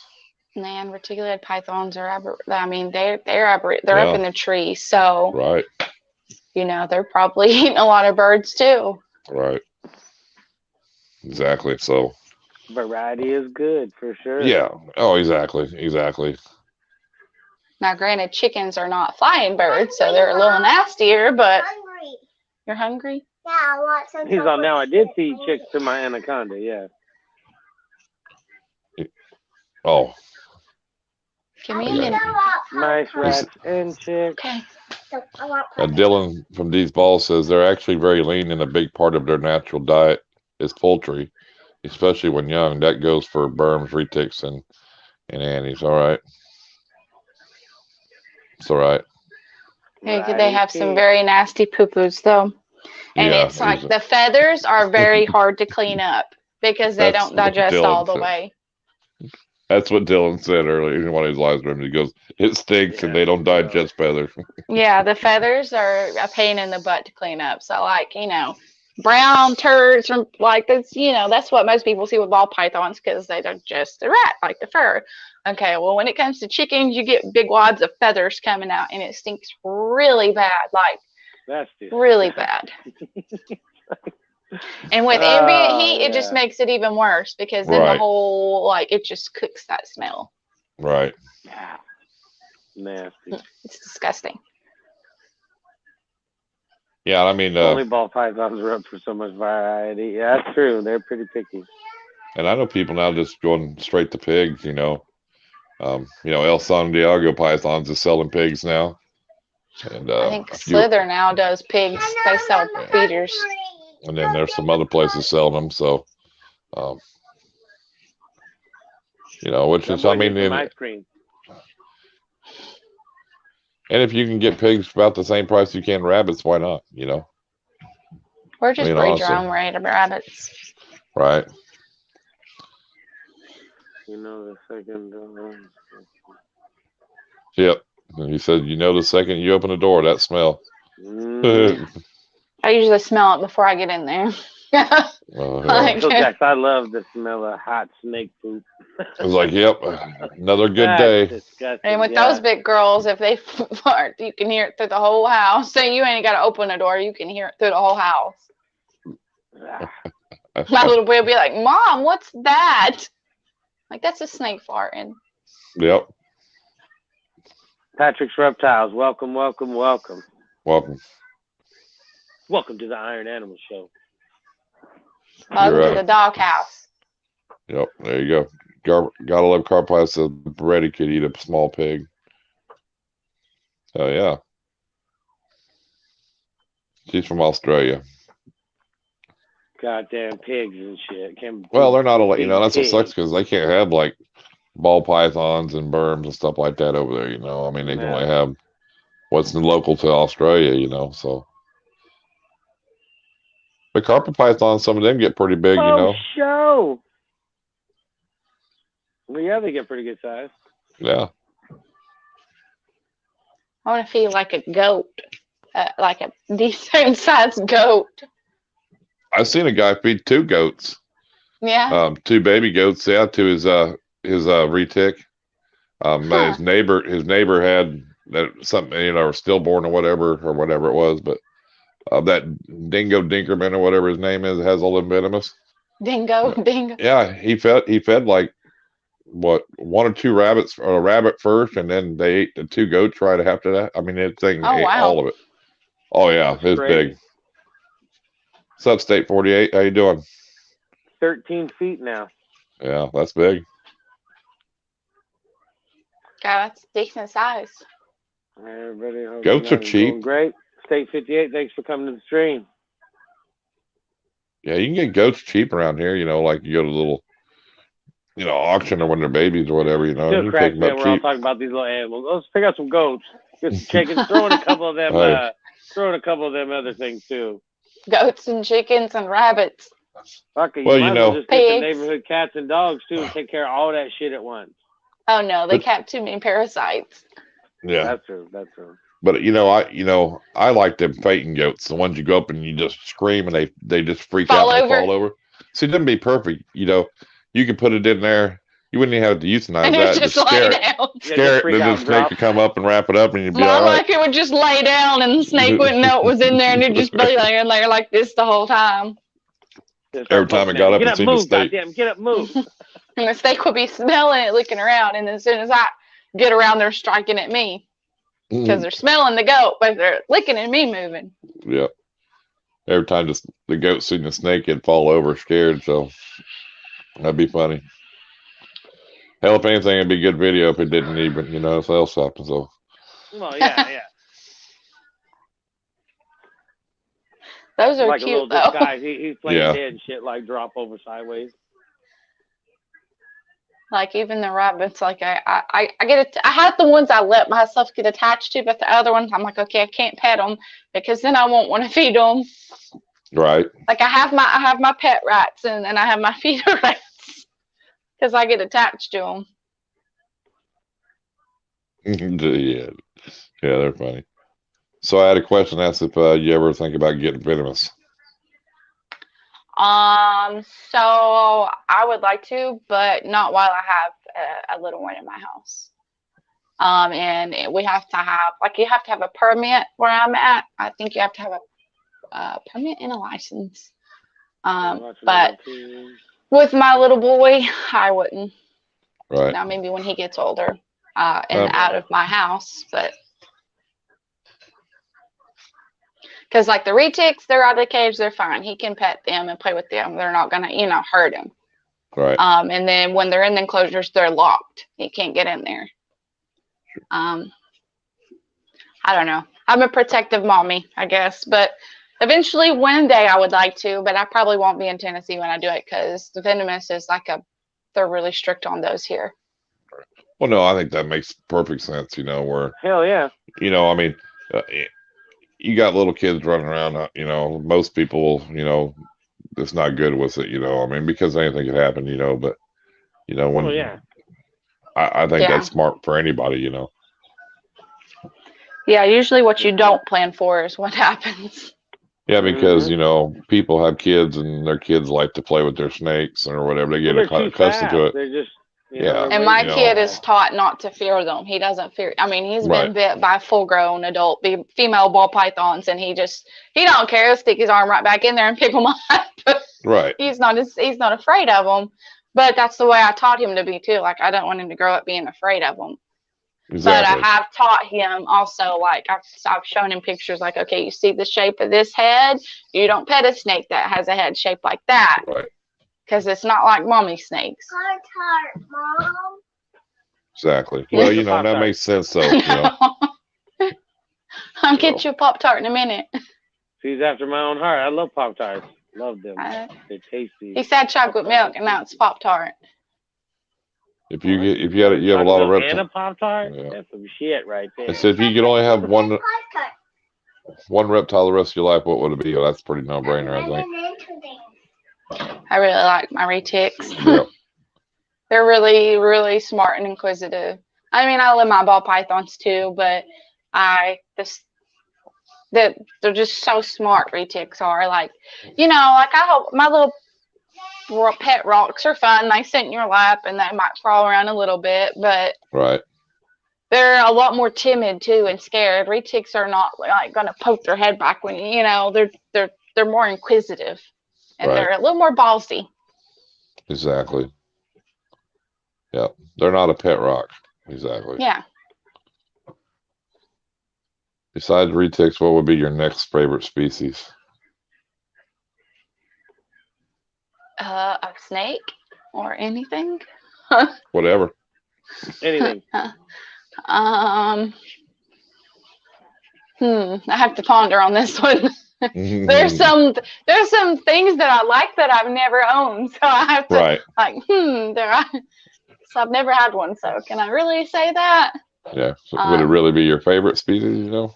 Right. Probably. I mean, because I don't have it right now, it is. KY Constrictors. What's up, Rob?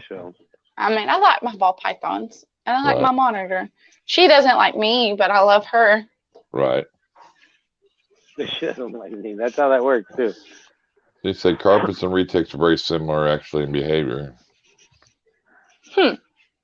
And I can see that because of her channel, you know, with her carpet pythons, you can see how they get out and they're wanting to get around and explore, and they're curious and they're not scared like that. You know, they're it's like they're pretty thinking, much, you know. A lot of species besides ball pythons are a lot, you know, they're a lot more inquisitive. Right. Ball pythons are the timid ones. And then what's the meme? It has like a ball python and then a boa and then a Burmese and then a retic, and and they all have derpy faces except the retic. Yep. But like less derpier, you know, than the ball pythons, and it's like the most derpy. Yep. Dylan's gonna get upset with that because he likes his berms, but it's critters. You know, I got nothing against Burmese, but go big or go home, like the biggest. No, I actually, like, before I got into retics, I pondered on Burmese, but with all the stigma that retics had to get them and how everybody was for Burmese, I'm like, you know what, screw it. So I'm going to go with this route, the route less traveled. And I like, everybody's getting into dwarfs, and I'm like, okay, I want mainlands. I want the big ones. Right. Well, exactly. You know, and I think berms are better. Well, I mean, I've owned both, so I mean, I like them both, but I mean, they have their differences. They both have pros and cons, but I mean, they're both awesome either way, you know. Just they're both too damn big for me. I mean, if I had a bigger house, really, if you want to go with true giants, and you want the giant snake, the retic is the superior of them both. I mean, the mainland. The berm's not going to get as big as. You're over there hurting Dylan's feelings and shit. Well, I mean, if you want to go with if that one aspect is what you're after, you know, the I know when people ask me when they're like, "Are your snakes as big as an anaconda?" and I'm like, "Well, technically, they're longer. They're long-wise. They're way bigger." Right. And if you feed them heavily, they could be just as big around. But that's the sad part. You know, some of them that do overfeed them, it cuts their lifespan down so much, you know. Yeah. On the retics, you know, I mean, pound per foot, pound per foot, you know, the anacondas are the heaviest out there. But when it comes to length, you know, the retics got it, you know. But I mean, you know, a good long berm, you know, a big berm that's heavy bodied and long, man, doesn't mean it's unhealthy. Dylan says he's unsubscribing to your channel now. Yeah. Which one, mine or his? No, because I don't think he's on mine. That's probably why, because I'm a retic person, not a berm person. Yeah, You guys are over here hurting his feelings and shit. Well, and yeah, and I mean, and that's what I'm saying. I mean, damn, 2 thumbs up. Oh, that must be from Dylan. I mean, yeah, I mean, I agree exactly right there. You know, I mean, a lot of people are responsible for breeding them. You know, and they keep them way fat, and I agree. And all it does is just take their lifespan down. You know, but if you're a responsible breeder with them, you know, and there is some out there, I mean, they're awesome. You know. I mean, yeah, so I post pictures of mine, all like, you know, on my page, and they're definitely not obese by any means. They're lean. What's it, Rachel? I've been on yours.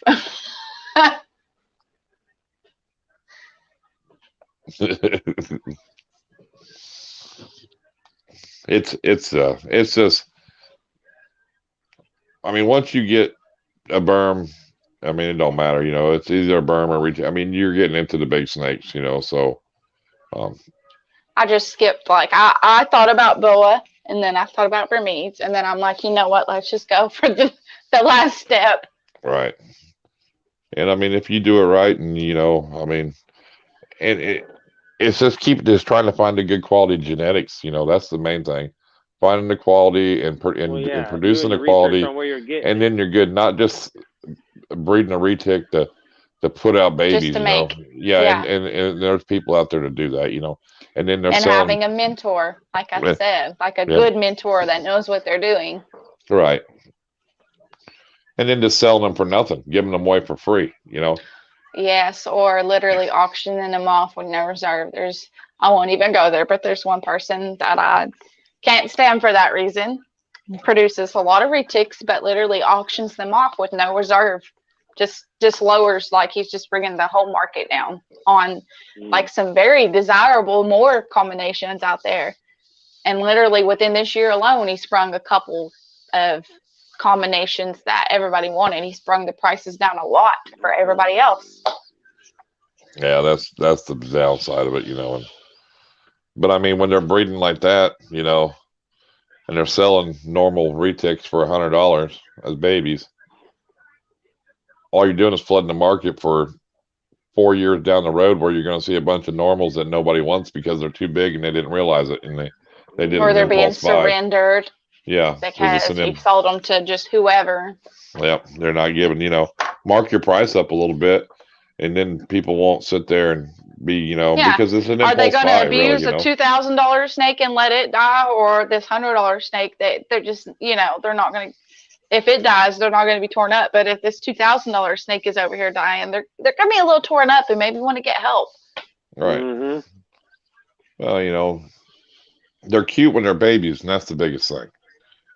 And then they don't, you know, a lot of people don't realize once they get bigger, or they don't take the time, and then they're mean, you know. Well, or they get afraid of them. Like, all it takes is one time, and people are like, "Oh, he's trying to bite me." No, it's food aggression. Like, food aggression. That's not trying to bite you. That's why I said mentor, because like they get afraid of them. Then they're like, "Oh, he's just mean." I guarantee you, send me that snake, and it's not mean. Like, I can get it out, and probably there are some that are legit just mean, but those are the ones that okay, if you put them down and walk away, that snake's gonna chase you. Okay, that's mean. If it's just striking in the cage, that's not mean. It's just food aggressive. Right. Yeah, but see, that's what happens. Lowlife Exotics, welcome. Once they get a little bigger, and that happens, and then all that happens is the snake suffers, because now they're scared to get them out to clean the cage. So the cage is nasty. They're not getting handled, you know. Or to work with them. Yeah, like, they don't know how to hook train them, and they don't want to because they're terrified of them. Then somebody like me gets an 18-foot snake that bites and wraps the hook instead of, you know, because it doesn't know what hook training is. Yep. Get that boy a Pop-Tart. Might have to do. Yeah, I'm not growing mine fast either, Joel. You know, I ain't been pounding them with food to try to get them up to, you know, a certain size. I'm letting them all natural, you know. You know, the smarter part is any snake can be smart if you work with it enough, you know. I mean, Well, for sure, yeah. I mean, that's just because, you know, Kevin McCurley put that out there and everybody believes it. You know, that's for the main thing. Nikki, that's true. Yeah. You know, that's the biggest thing, Dylan. Kevin McCurley says this most smartest thing out there is a retic,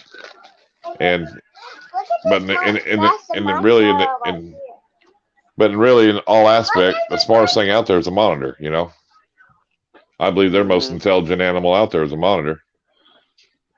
You know. Dylan's all sorry. I still love y'all. Minus 20s?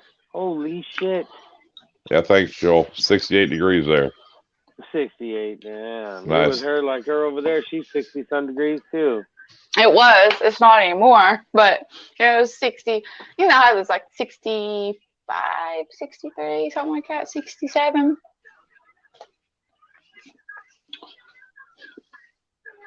Yeah, I know I was riding the other day and it dropped when the sun went down. Oh, the temperature dropped way down and I was still out on my bike. And it was so cold when I got back into my house and took my gloves off, my hands were on fire. And then I stuck them under really hot water to try to thaw them out. And I was standing there for like 5 minutes cussing while I was trying to thaw my hands out because it was hurting so bad. Right.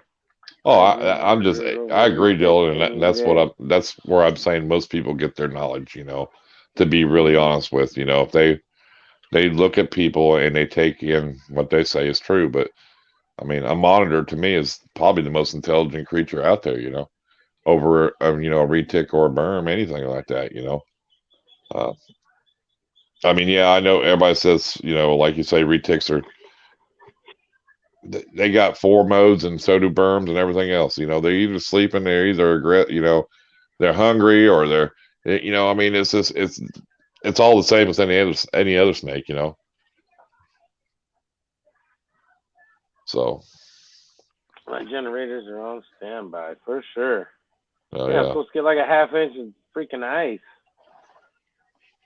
Yeah, I ordered one the other day, so it should be, hopefully, if it ain't here by tomorrow, if I need it before that, I'm going to go buy one. But I mean, I got it about half off ordering it, you know. It's supposed to be here Friday, so ordered a brand new one. So, well, if you need one beforehand, you can always take it back. If some bitch is broke, it don't work anymore. You tell them. Yeah. Hopefully I don't need one. Yeah. I'd rather have one and not need one than not have one and need one, you know what I'm saying? I didn't have one. We hardly ever get power outages here because we get snow maybe 2 times a year, like that actually lays. And then even then it's only like 1 inch. But still, if the power were to go out and I have 200 eggs in here, yeah, I definitely had to have a generator this year. Monitors are way smarter for sure. When it comes to retics or birds. Yeah, but still get tornadoes around that area, right? Yeah, I've been through a couple tornadoes, but most of the time, by the time they get to the valley, they're not as strong. And then they normally only do damage to like, what am I thinking? Like double or trailers. Like they normally only do like enough damage to do something to like a trailer, something that's not as stable. I've actually been through 3 tornadoes in my lifetime, like actually in them passing over. That's crazy. That terrifies me. Tornadoes terrify me. Like there was one coming through here maybe last year or the year before, and I bagged all my snakes up and put them in the bathtub with me. This was before the retics, but I bagged all the ball pythons up and put them in the bathtub with me and my kid. And I'm like leaning over my snakes and my kid. That's funny. Yeah, but I mean, you know, that's how it is. I mean, even, you know, like Oklahoma, I mean, what do you do? You know, I mean, if it happens, it happens. There ain't nothing, you know, I mean. Unless you have a storm shelter. Now, if I was out there, I would definitely have to have a storm shelter. Right. Because those tornadoes are no joke out there. Yeah, but what do you do? Even like the 2 biggest tornadoes we've had here are, you know, right there, like they were F5s. And they were rolling right through around Oklahoma City. I mean, what do you do if you're somebody like Mike Wilbanks and you got 4,000 ball pythons? You're just screwed. Right. You know what I'm saying? You better pray. You just better pray. Do, you know? Pray the wind changes directions. I mean, an F5, I don't care who you are, you know. it's gonna destroy everything, you know. Yeah. I mean, you know, he's probably got some good insurance too. Oh, I'm sure him and Bob Clark both do, you know. Probably get some really good insurance. But I mean, you know, the theory is I live in the city, so it's not going to happen, you know. You know, in the city, you know, and you know. Yeah, it's not. That'll mean nothing, you know. You know, I've seen him go to Tennessee, Atlanta. You know, what was that one right there around Christmas time a year ago, whatever? It went right through Nashville or whatever. Yeah, and actually came down this way, but by the time it got down here, it was a lot weaker. Yep, exactly. Well, everyone have a great night, great chat. Thanks for stopping in. All right, Joel. See you, State 48s. Remember when that hit? Let it go. Well, you got that Dylan is just rolling about the retick sperms and shit. You got him just worked up, man. Oh, I know. I like it. We done changed subjects and he's still on it. Oh yeah, he's been going. Retics are like that smart kid with ADHD who comes to his sperms are in the cortex exchange and keeps. Maybe that's why, because I'm kind of like dyslexic and ADHD and OCD and. Oh, he's got about 10 other combos like that. Okay, I'll quit. Love y'all. You know, I'm like, I like getting them going though, because I know that's what's going to happen. Maybe I just need to go get another retick out. Yeah, he's been worked up. He's been worked up for a little bit now. I know. He ought to know that's how I get him going.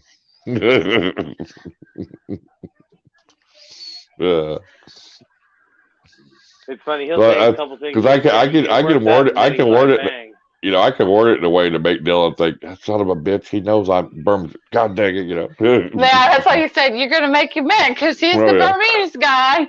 Yeah, I know. I mean, you should hear what he says about Burms on the backstage. Oh my God, he's always bitching. No, he did. All you had to say was that derpy comment about the Burms being a little bit more derpy, and that just took it off right there. Hey, I didn't make the meme, okay? Somebody else did. I just passed it along, and so did a lot of other people. So they agreed.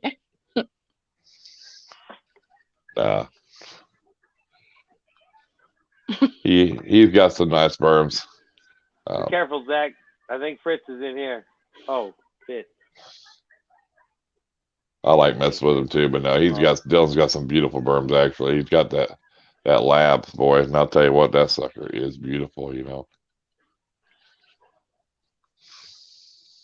But he's doing big things over there. His Burm game's getting stepped up. I've got a big lizard coming soon, also known to be very smart. This one is an adult and well trained. Yeah, when they're smart, they like to bite. Okay, we'll have a shop friend right on. Oh yeah, for sure. Jason's got a lizard coming. Nice. Yeah, I mean, I miss my Burms too. I mean, because they are different, but they are both great. You know, I mean, you know, I just think they're both good animals to have. You know. But if I was, you know, but if I was to tell somebody that wanted to get to go to the next step from like a ball python to a bigger snake, I'd definitely tell them to get a Burm over a retick. An argument of an opinion. You know? Oh yeah, you hear Rob? Rob's all like, Burms and reticks are like tanks and dubs. Well, just because which is you know about the same thing, yeah. I think most people that would, you know, that until they're committed to, you know, the difference, I think a Burm would be a better for them because, you know, reticks are they can just be stupid, you know, at times, and people take it the wrong way. If you let them buffalo you, they will.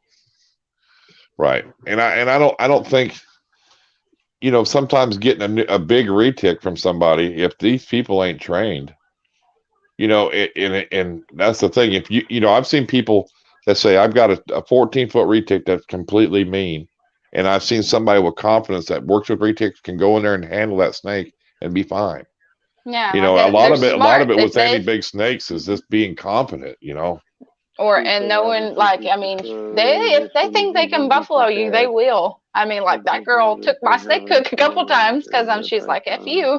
You can't mess with me now. So then I had to buy multiple snake hooks. So when she wraps one, guess what? I got another one. And I'm still tap, tap, tap until she lets go. Now, I don't have that issue with her anymore. I agree, Dylan. They're really two opposite species. Deadlift transfer girls, big retail. But I mean, really, then welcome to the I mean, then put in the mix of a rock python in there, and then now what? Yeah. Now you got a big snake that's grumpy all the freaking time. They say, So I mean, yeah, them rock pythons. Yeah, they say. So I mean, and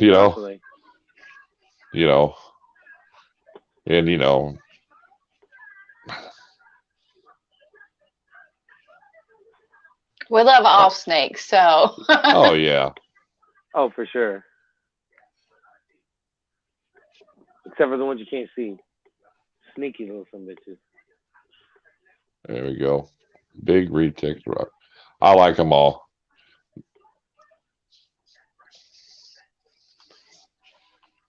But it's good to get Dylan's aspect on everything because I already knew it was anyway.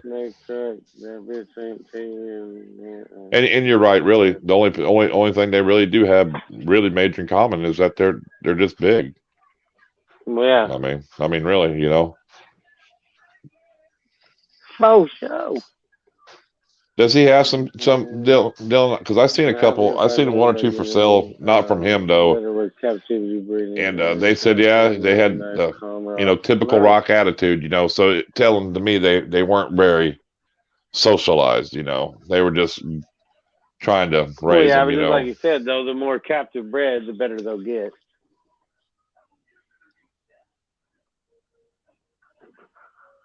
Yeah, and that's true because.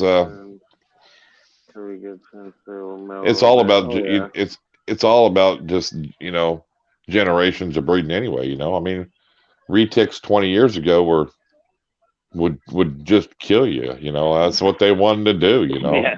I mean, seriously, they were all wild caught and they were mean. And generations of generations now. You're breeding that out of them. A little bit, so they're not as bad. Not saying they still ain't gonna bite you. They could be that way, but. And keepers learning how to keep them and work with them. Yeah, well, back in the late 80s and early 90s, there, you couldn't even buy a snake from a pet store and they tell you how to keep it. You know what I mean? I mean, more or less anybody, and if anybody knew how to, they sure weren't going to share it with you. You know what I'm saying? I mean, this is how it was. I mean,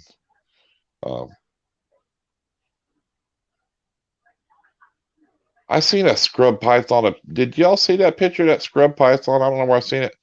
That thing was huge. The guy had it in the water. Man, it was a big. I mean, this thing was probably like that big around. I mean, it was huge. That's probably one of the biggest scrubs I'd ever seen. Was it like edited or was it somebody posted it? Somebody had it. I don't know. I don't know if it was on. I don't know if I seen it on Facebook or Instagram, or I'll have to see if I can find it. It was big. No, the guy had it. He was messing. Had it in land and was out in the water. I mean, it looked like it might have been his pet. I don't know. Had it out there taking pictures, but it was big. That was a gorgeous scrub. Yeah, Dylan's seen it. If it's on Facebook, Dylan's seen it. But yeah, I mean, I just happened to see it. I'm like, God almighty, this thing is huge. And because you'll see that, in all species, you see that one snake that's just like, oh my God, that's big, I mean, like that. Well, prehistoric pets, they got that Burmese gift to them. Mm-hmm. Oh, yeah. That thing is freaking huge. Like they had an eye cap the size of my thumb, I mean, the damn head was bigger than I mean, it was huge. Yeah. I mean, it was but huge. It didn't look like, like me and Dylan talked about, it didn't look overweight. It was just a big Burmese python. I mean, and they have used that thing now to get, like the biggest one in the world. Now it's become like a marketing thing. Right. Mm-hmm. Yeah. That, that's what I mean. That irks me, but. Well, you got that big boa too. Somebody surrendered to him that hadn't ate. And he was shoving goddamn chicken legs down it, Chicken legs down its throat. Mm-hmm. I mean, like 12 or 14 of them. And, it was huge. I mean, for just a boa, and you're right, Dylan, it's about genetics, and that's what, and even all like Bob Clark could tell you that, he still sells stuff that comes from the fluffy line, you know, and that's where that big retic, you know, baby buffalo, they are cute as hell, you know. So he still has that genetics, you know. So because Fluffy was a big ass retic. Oh yeah. But I'm selectively breeding that's Bob. for the larger size. I want to see a true healthy 18+ sperms. Him and Wilbags are teamed up now, so on projects. So. Oh yay. Well, they teamed up on the Pied Berm project, you know. So when they come in, so. She's like, oh yeah, you didn't sound very enthusiastic about that. I don't keep up with them. But it's kind of hard not to whenever you live in Oklahoma and it's blasted everywhere. You know what I mean? You know. Yeah. And they are only like an hour and 20 minutes from me, so I mean. But. I did see a Pied Berm up on Morph Market. Somebody had posted up for sale. I can't remember how much it was. It was up there. It was way up there. So at least other people are working with, you know, besides just them. Well, no, I mean they blew that. They come out, you know, when they come out with the Pied on the eggs, it blew the internet up, and then it was right after that. And then everybody else was coming out with it too, but they just made it a big deal, you know. I mean, you know, $25,000 eggs and stuff, you know. Yeah. Should be ready to breed next year. But I mean, Dylan said 25K. Yep. But now you got the albino pieds and everything else too. Zach's got a question as well. It seems like there's not as many like morphs in like the Burmese. Right. Oh yeah. There's not a whole lot. Well, because the Lacey Act, you know, we can't get them other genetics over here, you know. Yeah. If you could have any one morph in your collection you currently don't have, what would it be? In any of my snakes? Yep. Both. Let's go with both. Retic and ball python. Put you on the spot. Let me think here. Yeah, I got a long list, so I really want the Acrois or the rainbow and retics. I can't say it right. Acrois. It's like Spanish or some other for rainbow. And Jay and Slither both have it. It's $25K. It's $25,000. You're gonna have to sell the shoes for that shit. No, I'm just kidding. Actually, I think I've seen that price a lot lower than that now here recently. On a rainbow, on some rainbows. Huh. Yes, I can't remember. I'll have to see. I mean, don't hold me to it. I could probably get into it for less than that, since you know, like my mentor is one of the ones that first produced it. You know. But I've seen one for sale, and I was thinking it was. I mean, like I said, I'd have to go back and see if I can find it, but it depends on who it's coming from. You know what I'm saying? Right. Because anybody can, you know what I'm saying. So. And it could be like a lower quality example of that too. But I know the name you're trying to say, and it's like I know what you're trying to say. It starts with an A, right? Something like that, but it's basically rainbow. Yeah, it's like Spanish or something for rainbow. Right. And but I can't say it. I can spell it, but I can't say it. Because when they first come out, they were really high dollar. Mm-hmm. I mean, like I'm talking 100,000 plus or better. Yeah. So $100,000 for a goddamn snake. Yes. Yeah. Yes. Easily, if not more than that. So yeah, they've come down quite a bit. So. Well, I mean, if you sold their babies for $25K, you would make that. You know, you make a return back and some. You know what I mean? Right. As long as the person you got it from is not flooding and giving everybody else that, you know, gene, then you're going to make your return and some. All right, because you got to remember, if you put that out there and say your retic has, let's say a small clutch of 30, you know, just 30 eggs at 25,000 a piece, you know. I mean, come on, you know what I'm saying? Or even half of those. If half of those were that yeah. gene, you know, you're going to make that back and some. Exactly. So that's the deal with it. So that's why that, you know, when people go, well, God dang, I invested $12,000 on a ball python. Well, you invested on a project that if it's new and it comes out there, you're going to make your money back. You know, it's when somebody gets invested in it and somebody else gets into it and you're selling babies for $8,000 and he comes in and says, hell, I'll sell them for $4,000. Yeah, you know, now he's screwing the market, you know what I mean? Because he's like, I just want to undercut, and that's not really what you want to do. You want to. That's why a lot of time, like if it's a new gene, they'll make you sign a contract, and they will approve who you even sell your babies to, because they don't want certain people getting their hands on it and flooding the market with it, and then they can't make their money because they sold it to you and you sold it to this person, and they're flooding the market and putting the value down. What about what ball python, Morris? What did you take then? I was going to be all over that here in a minute, Zach. I'm going to have to think harder on that one. There's one buddy in Europe has that I talked about getting. It's up there in price. Can't remember the name right off the top of my head. That's bad, right? Why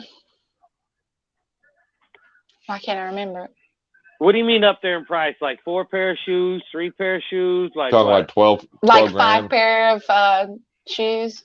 So you're talking about like something like shoe? Like 18 to 20 grand. You're talking something like around a Stranger or a Moray or something like that, maybe. It's not similar, but yeah, it has this like the same contract and all that. Like it's something that there's only one other person I think in the U.S. that talked about, and I would be the first. No, I'd be the first in the U.S. And there's another one going to Canada, but yeah, it would be phased release. So like I would get a male, and then if I wanted to, I could get a female next time around. But I'm actually still waiting on it to be. I'm waiting to see a clown put with that gene first. There's a couple combos that still have to be made before I'm convinced enough to put that kind of money in it. But it acts a lot like Monsoon. It acts a lot like Monsoon. Sounds like a Moray.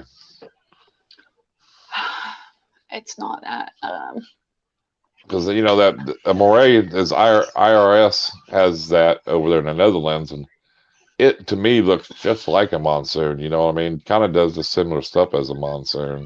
Yeah, there's a couple of them that in other countries that do like a lot of the breaking, like the pattern, the busy pattern.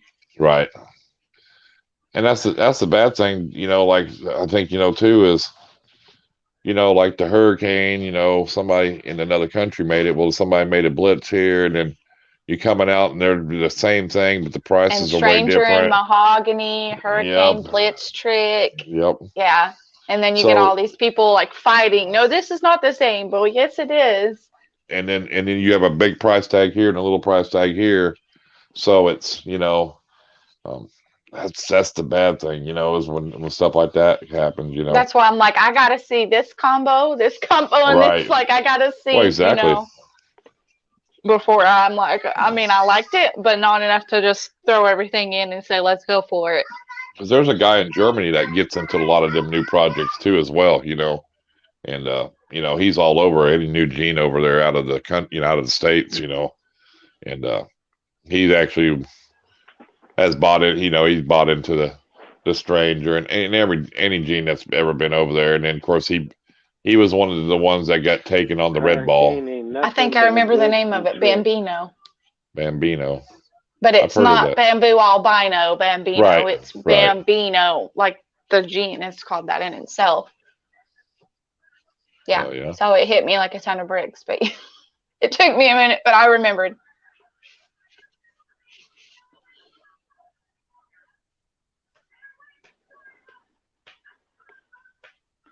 Hurricane ain't nothing but blitz and tricks. Yep. Mm-hmm. Exactly. I said Hurricane, Blitz, Trick, and then Mahogany and Stranger. Yep. And then what? Acid and Confusion and Static. Yeah. Yeah. Oh yeah. It's time. It's and that's the thing. Time to do your research because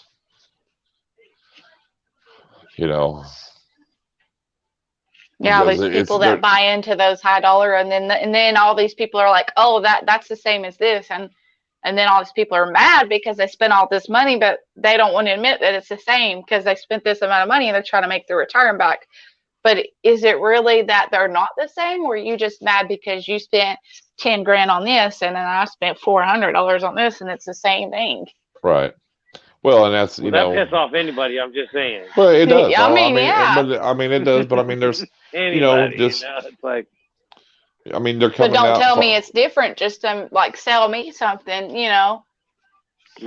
But it could be like have a different. It could be almost like the same but different line. I mean, kind of has a little different effect. Kind of like. There's calico and sugar. Yeah, you can see a difference, but it's still to me, like butter and lesser. Lesser is the same, but there might be a different line or a little difference, but I mean, I think that's just from the people that trait breed. It's like banana and coral glow. They're just holding it off, and it makes it look a little different. But I mean, still, in Rob, you're right. I mean, if you bought a Trick or a Blitz, you're happy, and if you're the one that bought a Hurricane, you're saying they're not the damn same because you don't spend 8 or 10 grand on a gene, Sure. And you're trying to make your money back. Madman Serpents, welcome. And I mean, it could be so far as like the quality of the gene that was first brought in too, right. like. But maybe that's why there's a slight difference. The Hurricane and Blitz come out almost at the same time, just in 2 different countries, so they got named 2 different things. And of course, everybody goes. A lot of times, them little importers over there too, they'll produce their own and then sell it off to a bunch of people and say this is brand new and this person will name it this, but it's the exact same thing. And they thought they had the only one, but the importers are literally selling them off to multiple people and telling them that they're the only one that has it, but they're not. They're not. They're not, Zach. You can tell yourself that all day long, but they're not different. I hate to upset you. Butter and lesser are the same. I mean, it is what it is. It is what it is. But you're right. I think I agree with you there. I think people are putting, I don't care if you're an import or whatever, and they're throwing it a little bit each different way here, but telling these people you've got the only one or whatever, and then to make money, and then it all comes out at the same time when it gets spread out, and that's You've heard the crazy story about them importers too. They're all crooked little sumbitches, all of them. Well, yeah. Well, that's it. That's where you're making your money. That's where they're making their money, and I believe that. You're right. You're absolutely right. I mean, why would you? I mean, come on. It's all a money game anyway. I mean. The guy that sold the red ball was out of Poland, and he sold it to a guy in Germany, and he sold one in, the U.S., and, the hets and stuff. I mean, over a damn snake, you put watercolors on too, so, I mean, it happens, and didn't even give him the head albino. Didn't even give albino. If he at least would have gave him the snakes that were head albino, they'd still be trying to prove them out today, but they were just normals. Yeah, they weren't even ever nothing. Yes, Jose, you have a good night too. Yeah, we'll keep fighting that fight on that shipping ban, buddy. For sure. But I mean, people lost $100,000 on that deal, on normal cut tag ball pythons, I mean. Yeah, that was crazy. No, he literally painted watercolors. One was red ball. He painted an albino with red watercolors. Another one was a normal. He painted with black watercolors. Yeah, seriously. And then said, well, the parents died or female died, and all he had was hets and everything, and sold them. I mean, that's crazy. He's still alive to this day. Yeah. Well, I mean, Muscle Serpents, Dave, he talks about it right on his channel, how he got took. Yeah, he got a couple of them. Yeah, he bought a couple he tells you how he got took on it, and how not to trust, this and that, and well, I mean, that's the thing, with something like that, it take you, 4 or 5 years to even start thinking if you got screwed or not, I mean, right. It's going to take a long time to get anywhere with it. But like you said, they should have been at least head albino. And if you know, I'm telling you, if the guy had been smart, at least gave him some normal head albinos, and if they ever would have proved out any albino, these people would still be in this project thinking it was for real. Still breeding, still trying. Yeah, they'd still be trying. You know, they'd still be trying. They'd think it was something that was, you know, out in the genetic, but something that could possibly be reproduced. Right, but to give them all normals, you know. What gene do you see making a comeback?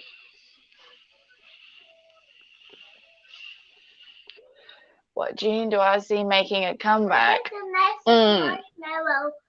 I'm guessing ball pythons. I would say probably for ball python.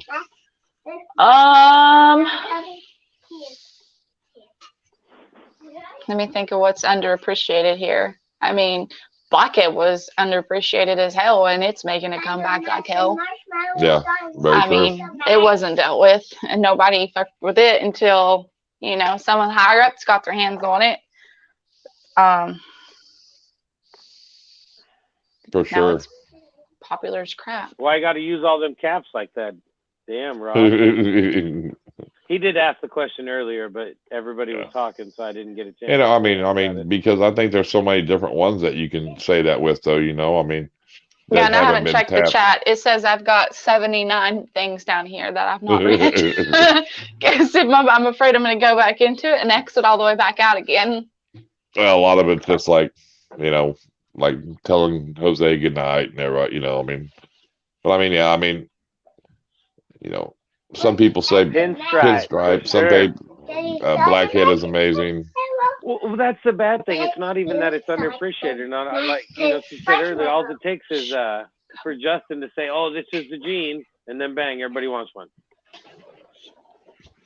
He's all right. He need a marshmallow. No, he ain't getting no marshmallows. It's not hot, no sugar. You already ate a hot fudge sundae Pop-Tart. Oh, damn, hot fudge? Hot fudge sundae Pop-Tart. He ain't hungry. Well, I would say, if you say hypo, I would say go watch John Feely's last live stream with Snakes and the Fat Man. How many what types of reptiles do you have? I don't deal with hypo. Yeah, because Chris Eaton said, I'm tired of these people throwing these stupid junk genes out there, these trashy genes of hypo and Huffman and genes like that. He goes, and that's all they want to show off. Have you seen this? I was like, holy moly. Well, he put it right out there. The ones that Justin showed. But, you know, he talks the way he wants and he says what he wants, you know. So, but I mean, this is funny, but. I mean, I work with what I like. You know, I like, though there's a lot like Desert Ghosts. It's something everybody's in right now. I don't have any Desert Ghosts. I'm not particularly interested in it. Well, and I think anything that you should follow your own path anyway, you know, and do what you want to do and what you like, you know. Like I was in the blackhead before it started getting hot again, so now I got like an army, you know. Right. So it's like you never know. There's a lot of stuff that is popular. So work with what you like. Don't worry about what this person over here is making, you know. Unless then you see something you like, you know, and want to work with. But it's like I'm not going to make these just because this is what's selling hot right now. Because Daily Character Girl, you're absolutely right. And what it was like, what, 10, 15 minutes later, he goes, well, I was considering getting a hypo after he just sat there and bashed on it. But I mean, he cracks me up. I mean, I don't know if y'all watch him, but I mean, he's just funny as hell, you know. So many sheep, for sure. Because I don't know if y'all know John Feely, but he was sitting the whole time calling him Duck Dynasty, and I was just laughing. You know, he called him Duck Dynasty over and over. And he says, what I need to do, he goes, you need to pay $25 and get StreamYard because I call you Duck Dynasty because I got dang ducks up in the corner of your screen all the time. Like spend the $25. Oh, I was laughing. Yeah, that's good advice. So is that what it does if you don't pay for it? It has a duck up right there. It puts a duck up in the corner of the screen. And you can't get rid of it. Can't get rid of it. No, it's there. It's their promotion or whatever, you know. So, but you know, John's got that beard too and everything, so he just ate right into it. It's funny, you know. But I've seen some stuff with some blackhead that looks really good. I've seen the blackhead champagne stuff look good. Dylan's did some stuff with that. I mean, the only thing that stinks about that is you can't make the super blackhead. Yeah, but I mean, there is some nice stuff coming out. I mean, but I mean that's good. I mean, if people are working with it, because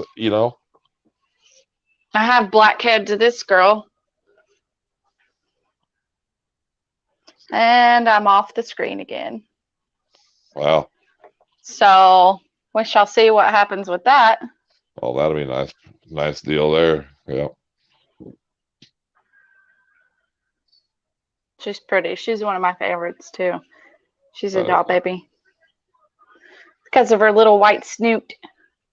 Heck yeah, can't go wrong there, for sure. But that one's not a secret, so.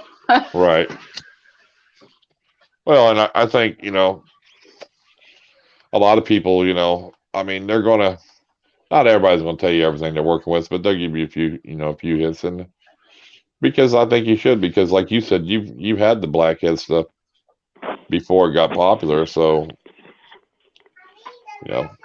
make it what you want first, and then at least put it out there, or try to, you got your vision just like everybody else, what you want to see with it. So I always loved Grave Matter. I told you that. So that was like one of the first, but now that girl just hit size this year, so right. It's Urban Cabos are nice, and the hell, Grave Matters are nice too. I wanted him to get some time real quick, so I had to go get check on the dogs. But I know, like Tony from Hardwire, he's doing a lot with the blackhead stuff too, and then chocolate. We all want a chocolate marshmallow, buddy. But I mean, right now it seems like everybody though, they want the hypo, they want the desert ghost, they want the puzzles, the sunsets, that's the stuff where a lot of people are wanting to try to. What's popular right now? What's already been made. So they're that's where a lot of people are leading, I mean. That's like the blackest head that I've got. Hold on, let me get it on here. Man, that is black. And she's got this she was really wild looking as a baby, like all this was orange. And then her belly's got speckles. That's crazy. That is nice though. She is an ASF eater. Ain't nothing wrong with that. And she is stuck on them. She won't eat anything else. Nothing else. So do you breed your own rats? Yes. She used to eat rats, and she never ate mice. So it wasn't like she was a problem feeder beforehand. She ate rats fine. Started feeding her ASF because I was trying to compare, growth rates. She's stuck on ASFs now. Won't touch a rat. So really, the whole debate between snakes getting stuck on ASFs, I'm like, do you have any blackheads available? No. I sold actually one of my project females, her sister. So I sold her brother and her sister when they after they had their first meals and whatever, and then I sold one of their sisters that I had as a holdback this year actually to I can't remember his name, right? Like if I try to remember something, it'll hit me about 10 minutes later. But a buddy of mine, and actually one of the other herp ladies, she bought one of her sisters when she was smaller, which are a blackhead, black pastel combo. Maybe red and ringer in there as well. The other one I think had some really funky pattern. I think she Siesta. The combo, like the pairing, had Hinjumwoma in it, but it was so hard with blackhead not being something that nobody worked with then, and then blackhead, black pastel, red and ringer, and both parents having blackhead, so having the possibility of super blackhead with black pastel and red and ringer and Hinjumwoma, you know, and it's supposedly being allelic Right. to blackhead. So, yeah. But she was the darkest one. She came out pitch black head, almost solid black dorsal, and then white brushing up the sides. So I told myself right then I would never get rid of her. And I've had people offer me pretty good amount for her. And I'm like, I'm sorry, I can't do it. Well, there's a reason for that, though. You know what I mean? I want to see this one growing up, and I want to see her in a clutch of eggs. Like, right. Yeah, you can tell there's a. See you, Rob. Have fun at work. You know. Have fun with them Burmese. Oh, he ain't got no Burmese. That's Dylan. Yeah, that's these balls. Yeah. Oh, she did it again. But you know when somebody sees a younger snake that you have or whatever, you know, and they want to pay big money for it, you know. Whoops. Yeah. You know that there's a reason for it, you know. Well, for sure, because they want in on that shit. Yeah, they know there's something there and they want in on that, you know, and that's the whole thing, you know. Did she come back yet? No? No, not yet. I'll be back. Yep. Oh, there she is. I did it again. But you're right. When somebody sees a younger snake and they want to offer you some money for it, there's a reason behind that. You know, they see what's in there and they know, you know, I mean.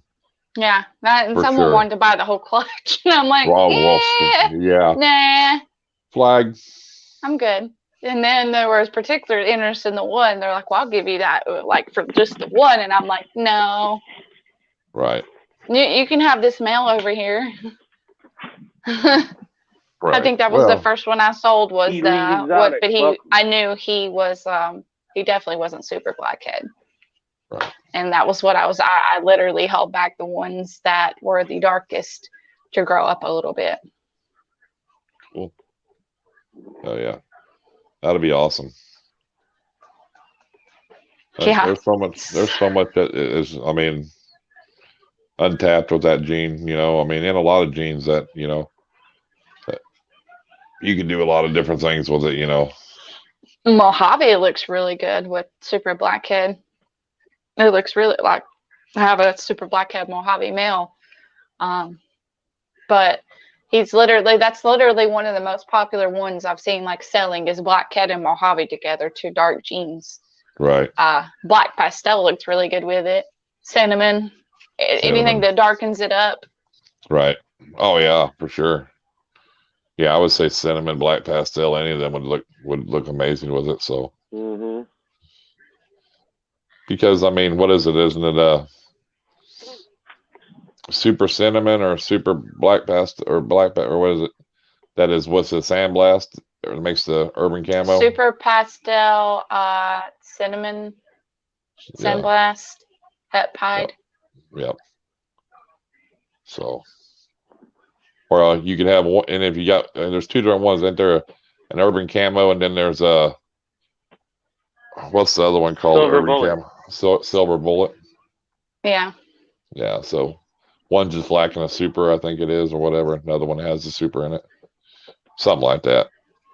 Yeah. When I got my male urban camo maker, I had the chance to get a big silver bullet female, and I was just like, oh, that's a little steep. She was breeding size though. I wanted to, but I was like, I'll just get the male. The shade, the Scales family, they've been producing some of the urban camos and stuff over there. So they've been working with the sandblast gene. They produced a couple last year, some of the urban camos and a silver bullet actually. So, which is nice. They're pretty. Yeah, they're amazing. And that's just that's another gene right there that's not tapped into, I'm telling you.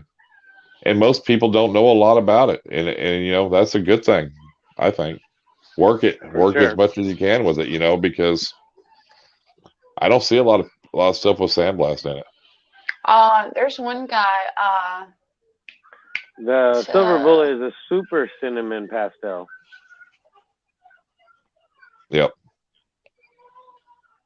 The urban camo is a sandblast with a het pied. Yeah, but it's got super cinnamon, super something else. There's a couple. There's more than.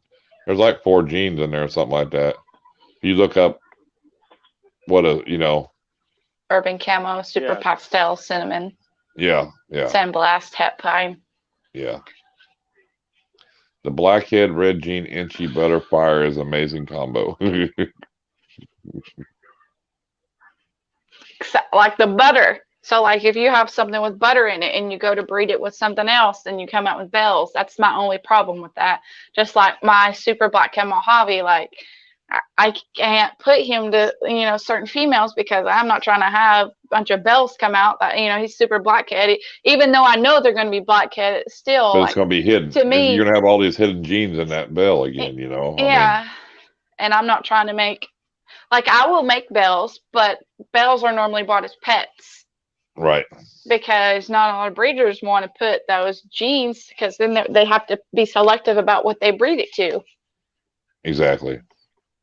Yeah, you're absolutely right. And I mean, if you want to, bells is one of them good ones that you make to sell local because it'll sell fast, everybody wants them as pets. Yeah. The bells, the bananas, stuff like that. People will snag them up, in locally here out, but I agree with you there, What's up, CNC Reptiles?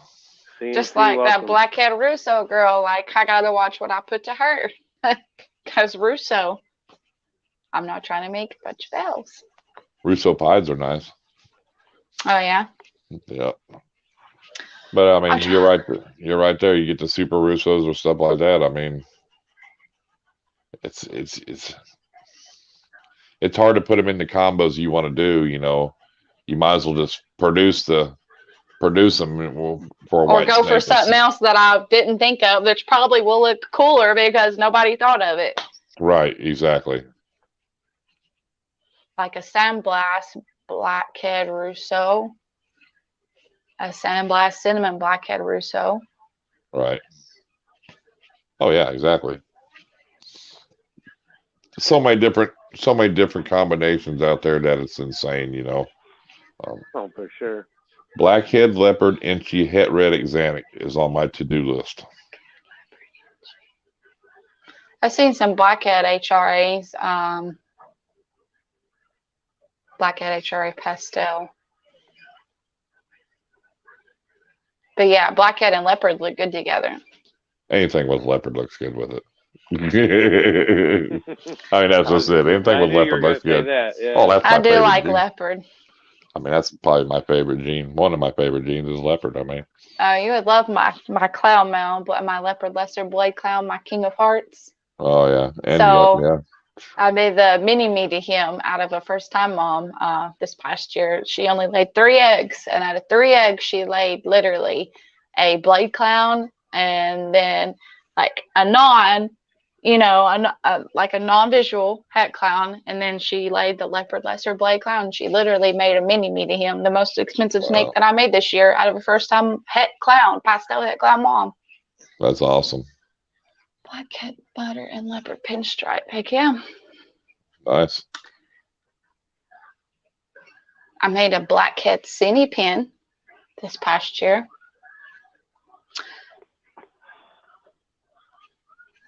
He goes, now you're talking. I want to see that Blackhead Russo. I showed it earlier. Yeah, she did show it once. Yeah, that's what I'm talking about. Yeah, leopard. That's the way to go. Got to put it with everything. Well, leopard does so much to so many genes, yeah. You want a Batman, you got a leopard in it, yeah. Russell, welcome. Welcome, Russell. I don't know. I'm a big fan of leopard, so, It's a dark gene, so I like it too. All right, like when I first got, I liked the bright, the banana, the pied, but I got a lot of dark stuff now. A lot of dark stuff. Probably the brightest thing that I have is my Super Pastel Calico, and she's het for something. All right. That's why she's here. And then she's still going to a dark male. So he goes, "You are right about the size of my enclosure. My ball is eating good now. Good. Nice. Yeah, I mean, it's crazy with ball pythons. You can step them up to the next size tub and them not eat, and knowing they should be in that tub, and want to be in a small tub and eat, or or just they might want to hide in there. They're so weird of what they go through, but it's why they don't want to eat, But I mean, yeah, I had a new male come in and he wouldn't touch food, didn't touch it for 3 or 4 months, and I was like, you know what? So I stuck his. I mean, he's like a 1,400-gram male, big male. Stuck him in a 12-quart tub. He was eating 2 days later. I mean, he couldn't even move over to the cool side, but I had to stick him in there to get him to eat. Oh, I mean, that's just like my retake didn't want to go. I put her in that 4-footer, and she was big enough to go in there, but Heather. She just wasn't, she didn't like it. So, and I moved her back down to a 41-quart tub, and she's happy. But, in time, like I tell everybody, that's the thing where people say with the bigger snakes, that thing ought to be in a 10-foot enclosure. Well, if they're not happy in there, they're going to be more aggressive. And you come pull that thing out of that 10-foot enclosure, because I'll let you get bit up. So yeah, you got to learn to read. Secure. Yeah, read your snakes, people. I mean, that's the thing. That's what these people don't understand. They literally if they can curl up on this side and curl up on this side and have some space in between, but literally, so like if they defecate, so I have ambient heat. So if they defecate over here, it's not like this is the hot spot. The whole room is ambient. So like they poop over here, they can move over here to get out of it, Exactly. But I mean, if you're running hot and cold spots and you're not cleaning it out, then there's a problem. But this way, the whole room is warm. That I don't have to worry about, the snake staying over here because they don't want to get in its feet like it's poop or whatever. But really, they really just sit in there on crap and don't matter. But sometimes they will stay on the other side. A leopard. Maybe I'll try something. For sure, you should. It's on my list. Exactly, right there. I'm having the same problem with my pied retics. They don't want a big Cajun. Yeah, I mean, and that's it. I mean, that's just some snakes. I mean, and there's snakes you can put, and they love it, I mean, well, just some snakes adapt better than others, Some want that security, I mean, that's just it, Deep clean today on the snake rack. There you go. New question. How do you know when my females are ready to be fertilized? Wait, what species we're talking about here? Balls and retics are totally different. Yeah, ball pythons I'm taking. I'm pretty well sure. So, ball pythons are easy. I mean, ready technically when they get fertilized, that's when they ovulate, but they start pairing way before that. It depends on the size, really. I mean, people go by size, some go by age. It depends, If they're not ready, they won't lay. But let's put it this way. If you pair that snake and it's 1,300 grams and it doesn't lay that year and it goes off food, that could have been that whole time that snake could have been gaining weight, getting ready to lay, when you may have to wait another year now because you paired it and it wasn't ready. Right. That's the dilemma with that. But then again, I've seen 1,300-gram snakes sitting on eggs too. Yep. They're not going to lay unless they're ready. Yeah, I mean, exactly. I mean, some people, take that extra year and build your females up a little bigger and know that they're ready compared to trying to rush it too fast. And, like, you're not going to do that with retics. I mean, I mean, people, we had JT from, you probably know who JT is, from Sophisticated Serpents. He used to work for Jay over Priest, little JT with the hat on. Used to work at Prehistoric Pets. Younger guy, curly hair.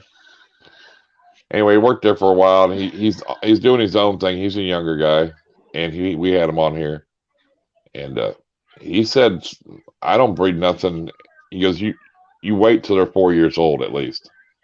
He says, because if you don't, he said he's seen retics where you've seen them breed at 3 years, all right, but he says that sometimes if you try to breed them too early, they might not breed till they get older. You know, they might be 7, 8 years. Some of these things that just won't ever breed again. I'm on my, haven't done my first year of breeding on retic yet. You know, mine are just over a year older. You know, so I got a couple more years. So, but I mean, they're just like balls. If they're not ready, they won't lay. You know, in the wild, that snake is not waiting until it's 4 years old. Yeah, it's true. And, you know, but I mean, I think that's the big thing is, you know, are they changing because we're keeping them in captivity? Maybe, you know. Been trying to. I mean, because they don't get fed every week either, every 2 weeks in the wild either. But I mean, you know what I'm saying? I mean, everything's getting different with some captive breeding. But I mean, I've seen the difference between like a 3 and a 4 year old retic. And that's a massive difference. You've been trying for 2 years. You sure you got a male and a female? I think that it's worth the wait, like you said, to put a little extra weight on that snake and not try to go early. You know what I'm saying? Yeah, I mean, I have a 1,600-gram ball python. I mean, 1,600 grams are, you know, that's easy. Well ready. But look, she reabsorbed, and now she's 2,200 grams. So we're trying again this year. Right. I mean, she still didn't lay. She wasn't ready. Last year, you know, same thing last year. She was a proven breeder. She was 3 years old, but she was huge. And maybe not even that the female ain't ready. The sperm that she got, she might not agree with it. If it's not potent enough or strong enough, they could reject the eggs just because of that as well. True. She had like, I wrote down at least 10 confirmed visual locks. Right.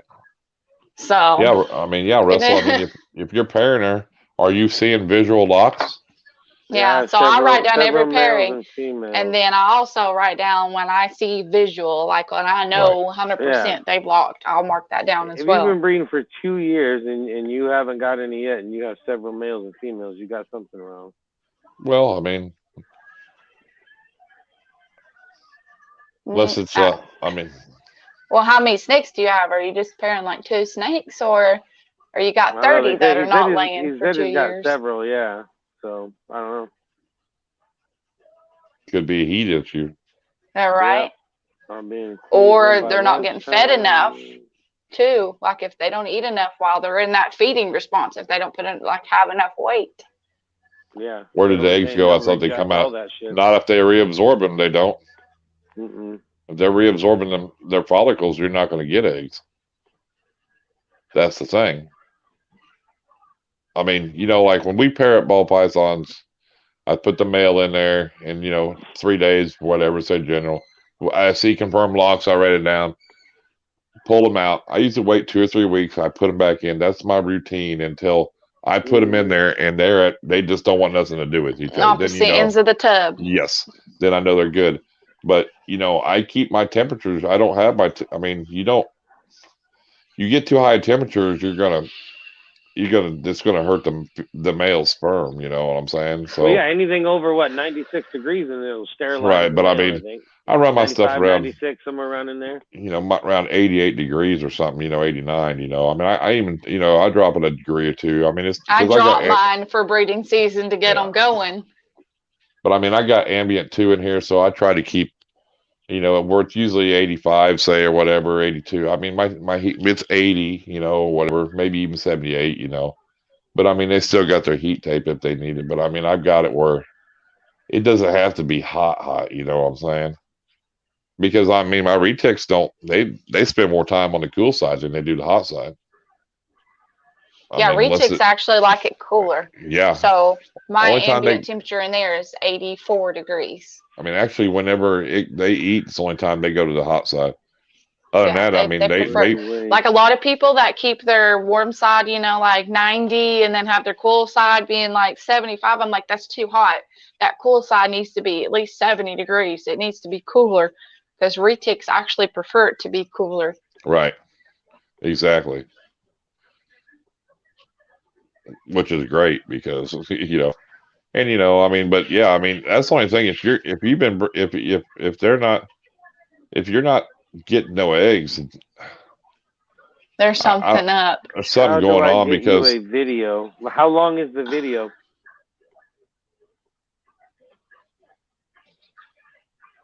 Are their males big enough? Yeah, I mean, Are they getting actual locks? Are the females big enough? Is the heat? I mean, well, and that's another thing too. Just because I mean, have you checked these snakes yourself to make sure they're males and females? Because we see this shit a ton of times. People will raise up for a couple years, and they're putting two females together. Why are they fighting? Well, because that's two males. That's not a female. That's two males. I got sold a male, and it's like a dinker. People just assume that what they are, but I mean, it happens in this industry all the time. I did a video on it. It's like, people raise up snakes all the time, and they come out, what opposite of what they were told. I kept putting this male in. I'm thinking, why the fuck it's going to be long enough to show you. And finally, just one day, I said, well, I'm just because I mean, they told me it was I bought it off an individual, but they said the breeder probed it was male. So I just happened to, I said, well, I'm feeding or we're cleaning. I said, I'm going to throw a male in there just to see, Yeah. And if they fight, I'll pull them out, Hell, like about 10, 15 minutes later, open the tub, they're locked up. I go, well, son of a bitch, I mean, that was the female the whole time, But I mean, that's where you go, where you can take somebody's word for it, and it's not that long of a video. That blade clown I got from Mutation Station Locks with no problem. Yeah, I mean, if you've been trying, it's just weird. I mean, first thing is are you seeing visual locks? Yeah, that's I mean, if you're seeing visual locks and they're locking up, but if they're absorbing, then that's a good sex. Then we need to move on to what else could be wrong. Well, they could be stressed. Something could stress them out where they reabsorb their follicles. Are you handling them a lot? Are you moving them around like? High traffic area where there's people in and out, or anything. I mean, just if they get stressed, if they even moved all their racks, to another room, like moving them around and stuff. He said he's getting good locks. Well, I mean, if you're getting good locks, you should have, and you're breeding them every 2 years. You should have had something. And you're putting them in there every 2 or 3 weeks, and you're. I want to know how many pairs you've got. Doing, yeah, exactly. That's what I wanted to know too. Exactly. Because if you've just got a couple, that's good. Sometimes like they're not going to lay all the right. Not everyone is going to lay every year, but 2 years. How many females are you pairing up? And how many different males? Yeah, because if you got one male running to 7 different girls, then there could be another problem. Yeah, you'll get questions all night on this. 2 females. 2 females. Yeah. 1 male. Okay, so what size are your females? How many grams are they? I guess I need to open up the chat since I'm asking questions. I'd say there's a problem with the male. If you've been pairing them 2 females, the same thing because you've been pairing them for 2 years to that 1 male, and you've seen locks. Male. You should always have a backup male. Mm-hmm. See, Elite. I mean, to me, if you're seeing visual locks, something's got to be up with that male, How big is your male? Is he big enough to even? There's nothing swimming. Or is he big enough to even do anything? Yeah, but a male, 500 grams maybe? I mean, they'll make babies. Oh, I've seen them lock at 400 before and make babies. So. He says, I don't know. The females are 1,300 to 1,500. How big's the male? So if they're 1,300 to 1,500 now, is the male big? Is he a big male? He could be a big lazy male that's just in there not producing. He's just not giving a shit. That could be too. Yeah. Well, I mean, I can't. Have you seen this? Have you popped him to see if he's producing sperm plugs? I mean, I'm just, trying to run down all the things that could. We're spitballing here. Yeah, I mean. For sure. Yeah, pretty big, he says. He said his male's pretty big, so. Well, I'd say if you're getting locks, and I would try a different male. Another male. I'd get a new male. He's producing, he said. He said, yeah, he's producing. Well. I don't know. That's it. Have you had that male the whole time? You sure that male hasn't been on like some shit that's too hot and then steriled him up, or? You know, have you raised it up since a baby, or did you get him big, or you know? And those female, if they're only 1,300 to 1,500 this year, then last year they might not have been even big enough to lay. That could have been why. Yeah, I said you that know, too. Same because thing. like I said, I had a 1,600 gram female locked 10 visual times and still reabsorbed. I thought it was best to wait till the females were 15 plus. A lot of people wait till 15. Some people say 13. Some people say that, I mean, and then some females, some females like you know, they'd be 2,000 grams before they lay. It's not always an exact number. He said he had a prior owner. No, he hasn't getting any eggs. I bet something happened to the male. I bet the male was on the hot spot too hot, and the male's sterile. I bet that. Or they're reabsorbing the female, or the females are reabsorbing for some reason. He said the male he got from a prior owner. Well, like I said, the same thing. If it's got weak sperm, if the females are getting weak sperm, they're going to reject the eggs. You know. He said all his females are 3 to 5 years old. Yeah, I mean, the snake knows that to know if it's going to waste its time on trying to fertilize the egg. So if the male's not potent enough, or if it's not fertile enough, the female's not going to go. I mean, it's not going to happen.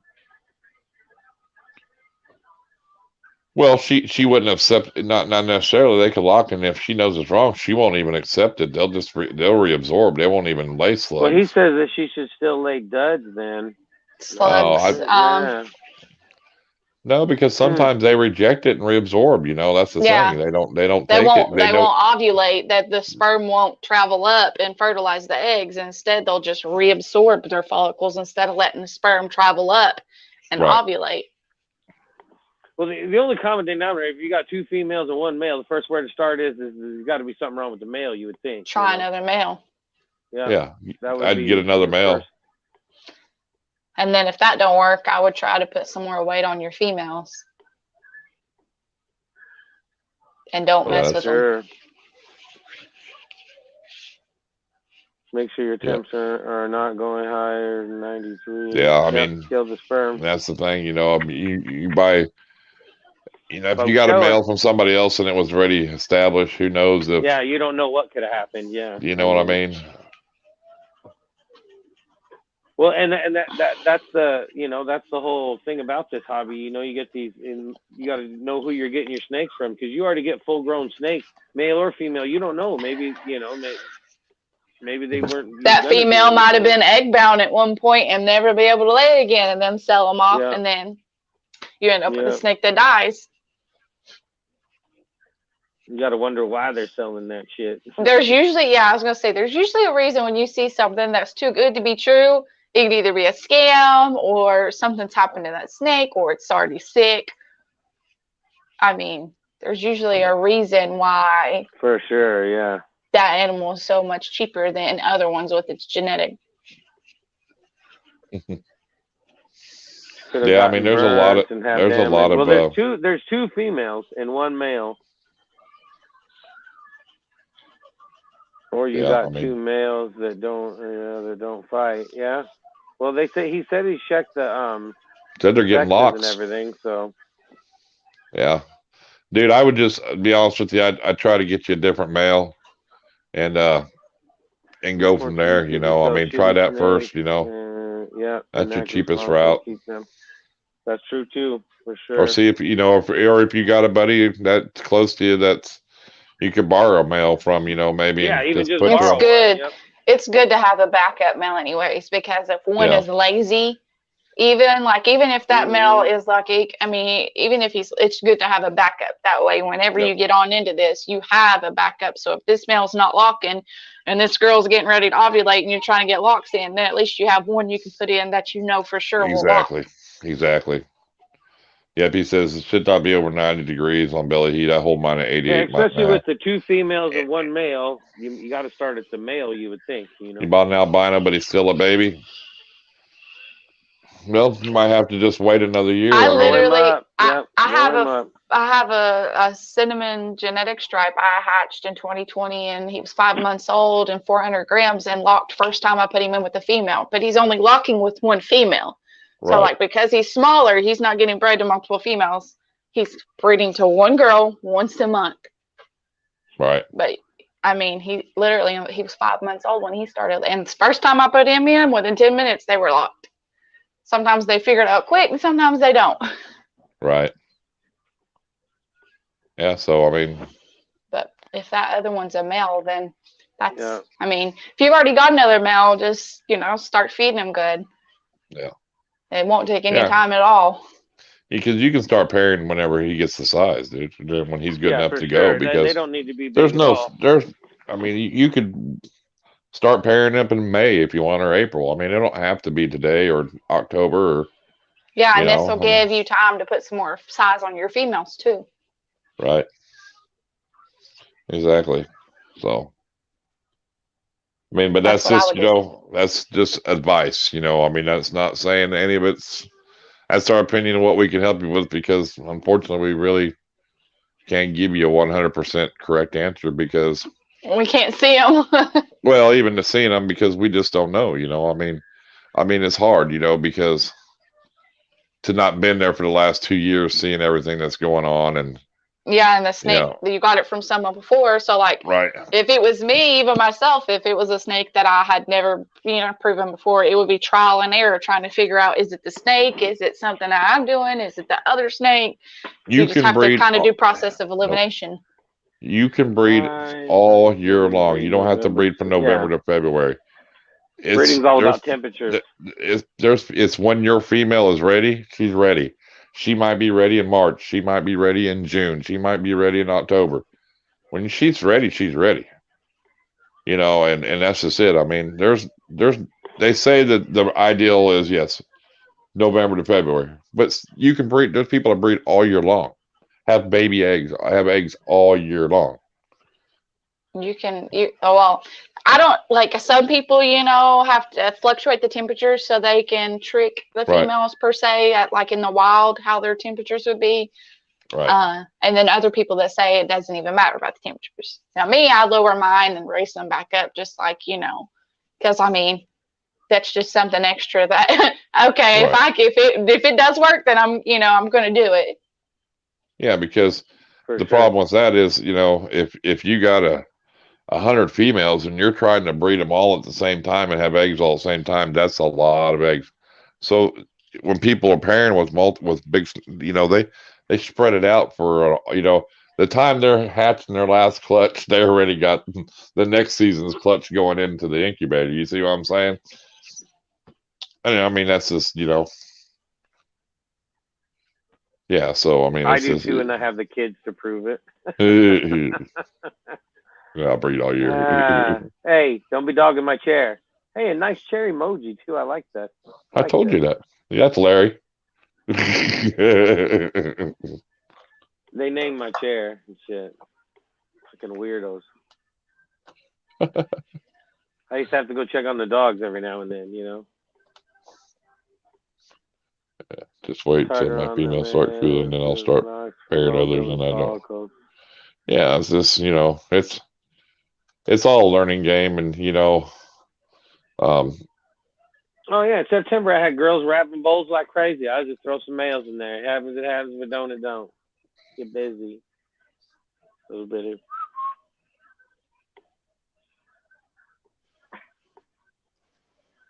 But, I mean, yeah. In my shop year-round.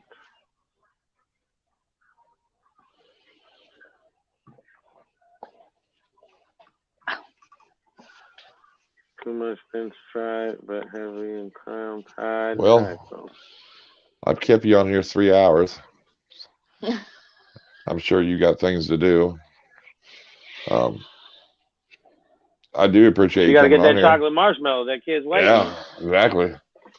Chocolate milk marshmallow. And then chocolate. I don't know. I just thought about chocolate marshmallows. But he probably seen it on a cartoon and expects me to come up with it.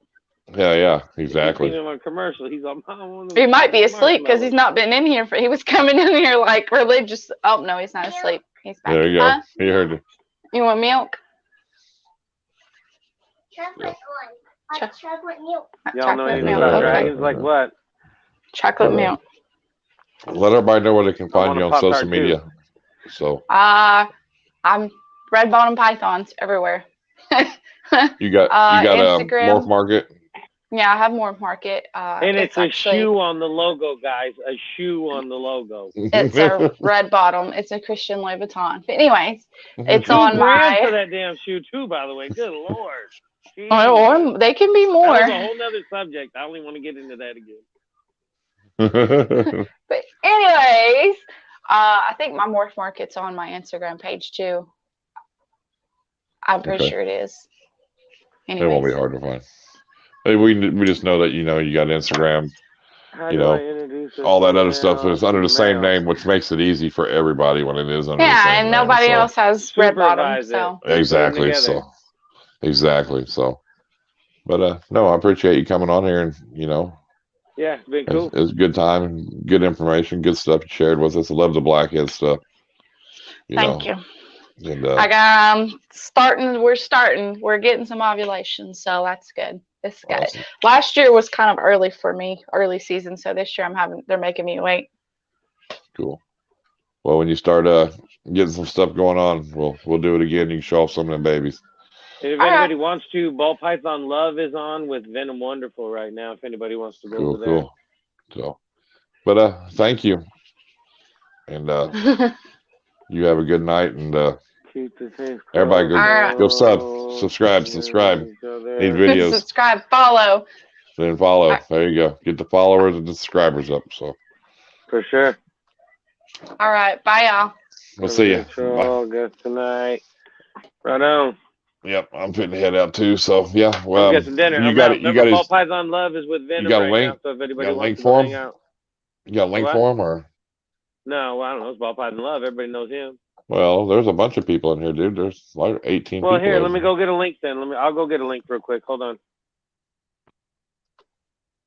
Yeah, go over there and show them some love. Tell them Iron Man Show sent you. Let me find our show.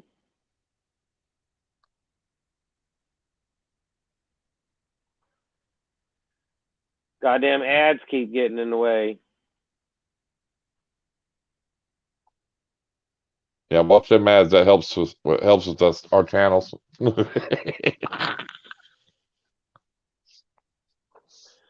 There's Ball Python Love's deal. Anybody goes over there, tell them Iron Animal Show Raid. Awesome. Thank you, guys. Appreciate y'all being here. Don't forget everybody, tomorrow. Thanks for being here. Don't forget to go to Fitz Family Constrictors live stream tomorrow. He's got Jerome from No Limit Royals on there as his guest, so that'll be awesome. If you don't do a game show, I ain't going over there no more. I hear you. Tired of that shit. Been waiting. I know. We need a game show. All right, everybody, go over, check out Ball Python Love and Venom. Tell them we sent you. Tell them Iron Animal Show Raid. I'm going to go get something to eat. I'm going to pop over there after a little bit. Take care and stay wild. I'm out. Peace.